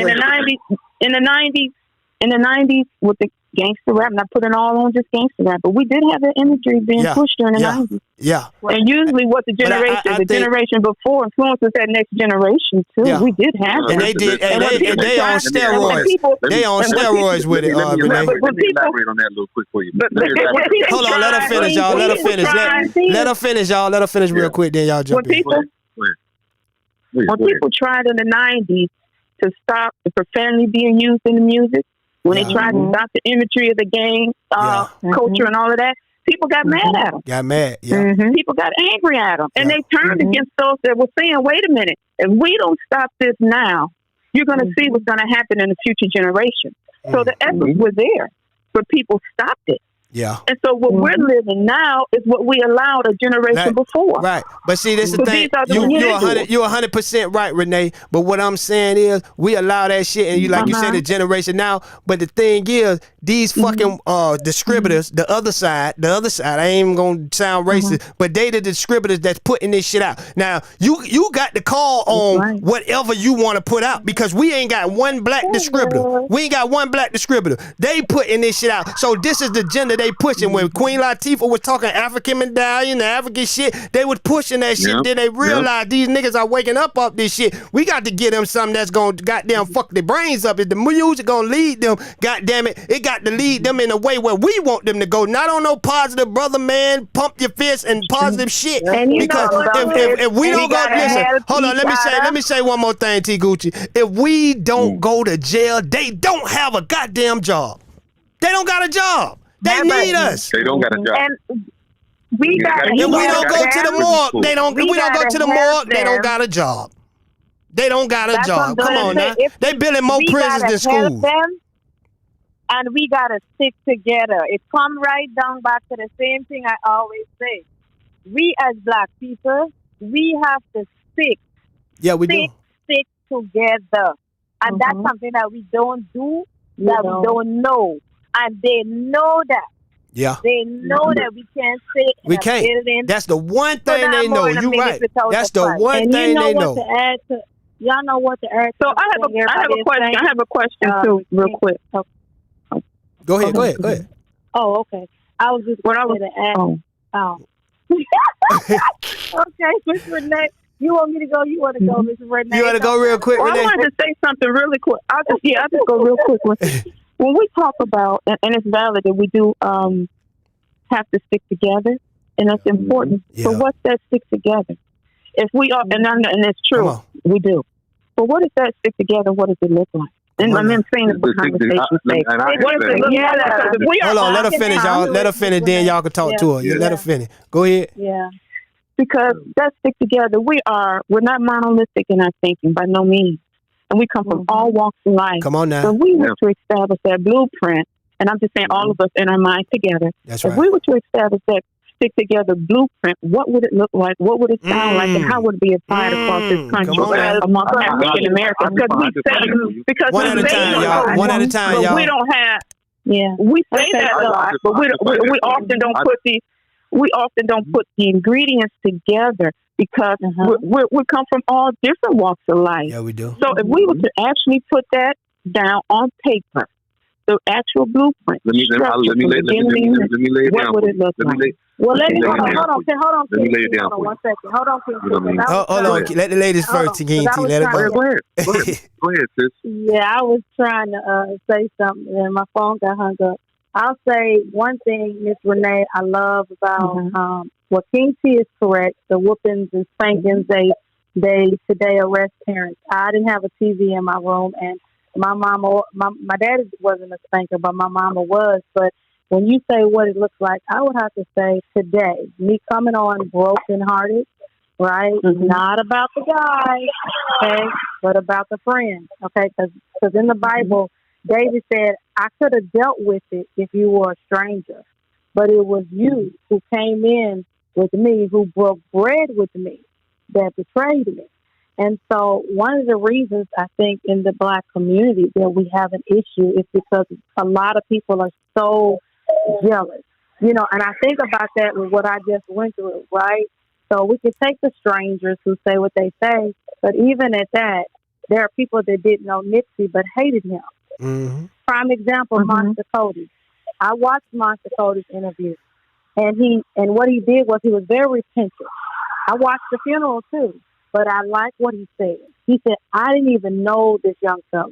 And when they said that they killed him, he said, I was like, good, they got that nigga. He said, but what it was the hatred amongst the gang. What he said was, I hope one of the homies got him. Right. Well, that's because that rivalry was the trays and the thinking was so deep in him that he was still back in that same mentality that he was always growing up in. That okay, they took a loss. Hope he was one of us that did. Right. But what I loved about what he said was that he said that as he began to learn about Nipsey's life, because like I said, I'm no stranger to LA. I have already told people that I have family that are Crips. This is not abnormal to me. I know the gang life very well in LA. But what got me with him was the fact that he said after he began to research Nipsey, he was like, wow, this young man is doing what OGs should be doing. Now, let's not get it twisted because Monster Cody he got books out, okay? He's got he had books out. He was very active in the community, right? Mm-hmm. So a lot of people don't learn those things until he died. But I knew Monster Cody. I heard of him when he was in jail putting out books. But you know what I love about what Nip said in an article that he did with LA Times. He said, growing up as a kid, I was looking for somebody not to give me anything, but somebody that cared. He said someone that was creating the potential for change and that had an agenda outside of their own self-interest. He said, in our culture, there's a narrative that says, follow the athletes, follow the entertainers, he said. And that's cool, but there should be something that says, follow the Elon Musk, follow Mark Zuckerberg. I think that with me being influential as an artist and a young and coming from the inner city, it makes sense for me to be one of the people that's waving that flag. And so his mentality was totally different. And that's what I like about it, how God transformed this young man's mind from gang life. Now, don't be wrong, no, he said 60s, right? But there was a transformation that took place. And that's my prayer. And I'm let all the rest of y'all talk. That's my prayer. That, you know, our young people that are dying, that are getting killed on IG, that's not something new. They've been getting killed on IG, to be honest. They was getting killed on Facebook. Yep. You know, my prayer is that some way, somehow, somebody like a King T, like a Hood Talk, like a Miss Renee, like a T Gucci, like Queen Monique, like all of the ones that's on the channel, Afghanistan, that some way, somehow, God will place someone in one of those minds, not the ones that they got together, but the ones that's confused, scared, and think they doing what's right? The ones that are out there tagging and think this is the way to go. They have to have somebody in their path. And that is what I feel the devil, not people, Satan said, let's plot and let's kill him because he's changing too many minds. Yep. And I can't have control over these minds. You got to think about it. Nip was the type of person, you got to think about it. What if Nip would have had goddamn every nigga in the neighborhood with their own store, showed them how to the blueprint, how to go about it and everything? They ain't want that shit to happen. Shit. That's too much. Hold on, one at a time, y'all. One at a time. Go ahead. Let me elaborate on that real quick, Nip. You know, hey, this is when Nip did that, like you talk about hood, right? Informant store. You know what I'm saying? And then you got Cowboy now around the corner from the store doing that. He could have been done that. He could have been done that. Nip would have helped him do that. He kept him around. He kept him around at his worst. He kept Cowboy around at Cowboy's worst. That's right. He would have helped him. That's right. He sat there and was an employee, whatever the case was, and the whole time, hey, hopefully the man didn't have no hate for a man sitting up here growing and build a business while he's still sitting up here on the counter saying himself, well, I should be doing more. What he should have done was so Nick, can I say something when you finish? Yeah, you gonna get right in, T Gucci. For him knowing that, he should have went to Nip and said, "Hey man, is there any other way that around the corner maybe I could start being you?" Come on now. You understand what I'm saying? Come on now. That's right. Can you help me? Can you help me build that? Why you think Sam? Why you'll never see that nigga next to Sam? You'll never see him next to Sam because Sam peeped out all that shit, nigga. You could have been doing this when Nip was alive, nigga. You was there, nigga. You was there, nigga. You ain't got this. All you got to tell me. I know if that was my motherfucking brother, boy, he'd had to tell me some goddamn. He'd had to answer me. But I understand. I understand Black Sam though. I understand. Hey, King T is right. That employed you, that was feeding you, whatever the case is, that was helping you along. Congrats, Clean Black. And you couldn't come out there with a butter knife.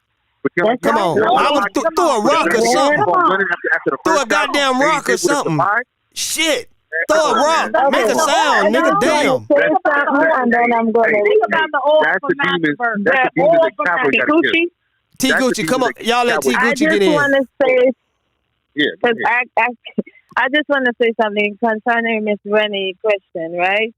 As I was looking in the chat and I saw someone said the Black Wall Street was our blueprint, and I fully agree. That's Cecil. Cecil said person. And what we need to do to stick together is we got to hold one head. We got to plant our own food, buy from our own, support our own people. Yeah. Stop supporting the people that don't like us. Come on now, T Gucci. And try to help each other in your community. Yeah. That's right. That's how. See, I don't agree with that. Hold on, he said he don't agree with that. What? Go ahead, King T. What you think we should do, King T? You know why I don't agree with that? Because there's people in our own community that are motherfucking snakes. That's you know true. I experienced that when I came on the show this morning. You're right. Let me elaborate. Come on. Okay. Just like our hood said earlier, from the time that we had any type of so-called leader or a person doing good for our community, everything else, there's always been a wretched motherfucker in the corner waiting for us to buy. Come on now. So knowing this, let me finish. I get what both of y'all saying. Tell you the truth. So knowing this, right? So knowing this, you know what I mean? You not all my kinfolk, all my kinfolk is my kinfolk. Yeah. Okay? Let's get that straight right now. Hey, King T. But we holding on to that, King T. That's our problem. We holding on to that. That's my brother. That's my cousin. That's my friend. Yo, we holding on. No, you right. Can I finish if you cut me in? Okay, go ahead. Go ahead, T. I understand what you're saying, Carla, but we cannot go on with that same mentality. Come on. Because there's a lot of snitch in the white feel both of y'all. community too, and they continue doing what they supposed to do to help each other. Yeah. So that's how we supposed to help each other. That's my point that I want to say. You stop supporting. Yeah. The bullshit. That's right. You keep your money in your pocket. You try to clear up your credit. Come on now. Speak, T. Gucci. Absolutely. You plant, you plant your food, you eat from there, and you sell to your community at a reasonable cost. Yeah. And you all of I'm pretty sure in your community, yeah, it may have 2, 3, 4, 5 snitches. Right? Or however you guys call it, right? What happened to the 50? The Come on. 50 could over the 50. Okay, let's say your community, right, is built up of 60 people. I'm just giving a reference. Okay. Now, 5 of them are snitch. 5 of them envy you. 5 of them, whatever you want to say. What happened to the rest, the 55? You still do what you're doing. You still push. We in this same mentality from 400 years ago. Yeah, we okay? We got to get out of it. Stop blaming the white people, right? Stop blaming the white people for the shit and own up our shit. No, you can't blame nobody for nothing in life. You know what I mean? You got to face the music and figure out what you're doing in life and what you're doing for yourself and your family. Let me elaborate what I'm telling you, okay? It's been tried and tried when you sit there and include people, whatever the case is, See, Nip, I got a question for y'all, okay? Do you guys feel that Nip helping every person he helped in that shop and this everything else, that everybody that he was employing had his best interest at heart? Hell no. Hell no. Okay then. I don't believe okay, they did. So what I'm saying is like this. I'm not telling you not to help every black person or be cool with every black person, whatever the case is. What I'm telling you is when you see the snake and the devil eyes in people, right? You cut their fucking asses off. That's right. You understand what I'm telling you? Because you let them you let them around you and stay around you. And that's the right? hard part, bro. That's the hard part. That's the hard part. We always that's how we fail. You right. You 100% right. But that's the hard part. Because see, I do that. Hey, King D, I do that all the time with a bunch of funky ass niggas I hang out with, you know what I'm saying? But I knew them from knee high. I feel like, you know, they're my brothers and shit. But I see a lot of fucked up shit. But we don't let go until we get burnt. We'll get burnt before we let go. You see what I'm saying? And that's a big problem. But then you gotta let as soon as you start seeing the shady tendencies in people, I don't care if they're white, black, purple. This, you ever heard that whole saying, King T? That old saying, my mind playing tricks on you. Sometimes your mind will play tricks on you. You'll think something about somebody and and then you have a conversation with them and shit, and then you know it don't even be that. No. What I'm telling you. Well, King T, do you think that King not by what they say. should have cut off the actions though. You know what I'm saying? King the actions will tell you everything. Yeah, you right. Do you think Nip should have cut off King. like them snakes you're talking about? You feel me? Yeah. Do you think that Nip should have cut some of them people off? King Hell, you think he'd be alive? Hell yeah. Okay. Why you start with Cowboy? Shut the fucking store down. But you know what? Why do you think he's going to shut that place down? What you say, Renee? Around there? What you say, Renee? I think that Hold on, y'all. Hold on. What you say? I think I get what T. Gucci is coming from. Yeah, I do. What we do oftentimes is we focus on those who aren't doing, and we focus on the snakes. Yeah. And we do have to pay attention to the snakes, whatever, rattler, cobra, guard snake, whatever the snake. We have to pay attention so they don't bite us. But what T. Gucci is saying is, okay, you have 55 people left. We give a lot of attention to the snakes, and we don't give over those to the gardeners. Thank you. Thank you. We have a lot of people out here who are trying to plant the bite you to kill you. But wait a minute, King. If you let that stick in that garden, right? All it takes is that one stick to bite you to kill you. King, but if you continue looking at the snitch, we would say how we are. If you wait a minute, okay, King. All I'm telling you. King, but wait, let me just say this. Letting them type of people in like that. That's what I'm telling you. But what she's saying is, okay, you got what can kill a snake? A mongoose. So you got 55 mongoose over here, and you got 5 snakes. If you only look at the snake and you only look at the poison, you can't look at those who can handle the poison, who can kill the snake, because you're spending too much attention over here on the snake. We do have to pay attention to the snake. So wait a minute, King, we do. We do have to pay attention to the snake. Don't get me wrong, we do. Yeah. But if you only pay attention to the snake, sometimes we take our eye off them snakes. That's what I'm telling you. No, but what I'm saying, but a lot of times we don't take the eye off the snake. You know who we take the eye off of? But King, let me finish. Tell me one great leader that like Nip and everybody else that who was talking about that's still living. Everybody but the reason why, the reason why they're not living is not just because of the snake in the neighborhood. You know why? Yeah, because we take our no. Yes, it is. The reason why. King T, would you let me finish? Yeah, please. Go ahead. The reason why I say that is because you said, okay, we had the snake in the neighborhood, right? But if you take your eye off the bigger picture, off that other layer, the snake can get you. A lot of times we only pay attention in the hood to the snake. No, somebody fed that snake. Let me elaborate gave that snake the ammunition to come kill. Okay, we can't take what I'm saying. A lot of times, I'm not finished yet. A lot of times, there are other things in play. And please understand what I know, but please understand. I'm trying to say something without saying something. A lot of times, there are other things in play in our neighborhood and in this country that take out our good people. If we sit back on our couches and only look at the snakes, we won't look at the bigger snake. We won't look at the python because we're so busy looking at the garden snake. There are pythons sucking the life out of us every day, but it's invisible to our eye. But it's there and it's present every day. So we have, like you said, 60 kids. I get what she's saying. In there, and 5 of them don't want to learn how to play basketball.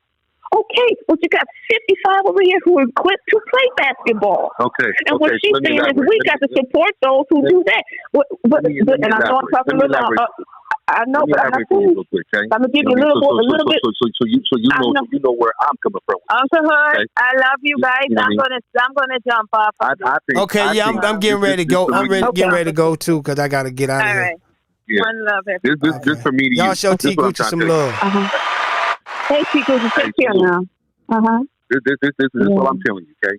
I'm not telling you never to take your eye off the snake or not help the other ones because you're so focused on the snake, whatever the case is. What I'm telling you is, as sometimes, just like how it might have cost Nip, right? Sometimes we let those snakes in because we think the good that we're giving them or helping them with, whatever the case was, eventually that snake gonna change, and if snakes don't change, that's what I'm trying to tell you. You know what I mean? Because the goodness that a person has overlook the fact to say, man, that's a snake, but let me go ahead and keep helping him. Just like our hood said, sometimes the homeboys, whatever the case is, it's not about what they say, it's about their actions. You know what I'm saying? It's about the vibe they give you when they walk in the room, whatever the case was. See, Cowboy was not happy just being an employee. Cowboy wanted to be his own person that controlled the store like the marathon. You know what I'm saying? But instead of him coming to Nip and saying, hey, man, I want to go into partnership with you know what I mean? 10%, 20%, 5%, whatever I got to put in. Let me go ahead and work hard with you, save my money. Hey, Nip, I saved a $20,000. Bro, do you think it'd be cool? Like if I got a kiosk in a mall that I could sit there and push the marathon clothing? You know what I mean? Can you help me, brother? So that way I can sit there and move ahead in life and have a generational wealth like you trying to do for your kids. You see what I'm saying? But cats be having they look at their partner rising up and they just, instead of seeing him and encouraging him and loving the fact, in the beginning, it's all love. But later on, when the dollar figures is different than what you got in your pocket compared to that, man, you got a lot of haters in this world. So what I'm telling you is, as a people, we've always sat there. We kept our eye on the snake, but sometimes we take our eye off, and what happens? The snake bites you in your leg, and you dying from that venom. And that's the point I'm trying to say. That's what I'm saying too. I'm agreeing with you. Yeah. We don't take our eye off the snake. You do handle the snake, and you address. You know what I mean? We help the snake. We help the snake, even if it's on their own demise. You feel me? Nip helped a lot of them people. This everything goes when they were steadily waiting for his demise. You know what I mean? I agree with both of y'all, and I think both of y'all have good points. You know what I'm saying? And I feel like you know. Sometimes we grab people in our neighborhoods that we want to be somebody, and the motherfucker was snakes all along, but he was just the cool cat. So I want to make sure this nigga right, you know what I'm saying? Because I feel this way about him. But go back to what like Renee was saying, we focus on that one, right? We focusing on the snakes and don't know 9 out of 10 the motherfucker that we got next to us that we looking up to and want to be somebody, Cowboy. The snake was next to us all the goddamn long, but we've been looking at other goddamn places and not even paying attention to the ones that, you know, ain't no snakes. You see what I'm saying? Because we got the snake right next to us, and he got us looking out at every motherfucking body else and shit, and we looking over the good people that gonna stand strong for us, and we got the snake next to us because maybe he was the coolest dude in the hood. You see, Nipsey took his name, Thundacat. So we got a habit of trying to make people we feel cool and want in our life somebody, but them ain't the right people that we need to be around. Cause I done did it, and you probably done did it. You know what I'm saying? The homeboy that was just that cool, not knowing this nigga ain't no good for us, no kind of way, But we just looking at this nigga cause who he is. But this is what I'm saying. This is the point I'm making. A lot of times, let's just put it like at a community center. A lot of times, that coach in the community center, he got 60 players in that community center. These 5 just keep cutting up, they'll tell the 5 of them snakes, you can't come back here. Yeah. We don't want you here. And that same community leader will come to the community and ask them, can you help me with these other 55 that are left? So we got to help him with the 55 that are left. Because when we empower that 55, we're going to weed out them 5 snakes. And sometimes them snakes that we think are snakes, they may not be as poisonous as we think they are. They may come back and be an Ernest Askadome, a Nipsey Hussle. Yeah. You're not calling him a snake. You know what? You never know where the person may come from. So what I'm saying is a lot of times you hear the word. You hear the word. You hear. Wait a minute, King. Wait a minute. You hear the word. I grew up in the ghetto too. Okay. Well, okay. Since we want to talk ghetto and hood, let me just tell you my experience. People hear me. I'm articulate. I had to fight my way to not join a gang, and I grew up middle class. I had to fight. They cornered me in the gym. 4 girls cornered me in the locker room. They slammed my locker. You gonna join this gang? I'm not joining another for one. My mother wasn't gonna have it, and neither was my family. That's right. But they saw the little girl over here, the nice, quiet one, or whatever they may have thought. I had to fight them, and I fought them. When the gym teacher came in, he was like telling me, "Put them down." One of them, because my father taught me who's military. You go for the head. You ever get cornered, you go for the leader, and you'll get the rest of them. So that's who I went for. So I understand that you have to weed out the snake. I'm cornered by 4 snakes. I had to fight my way out, and did.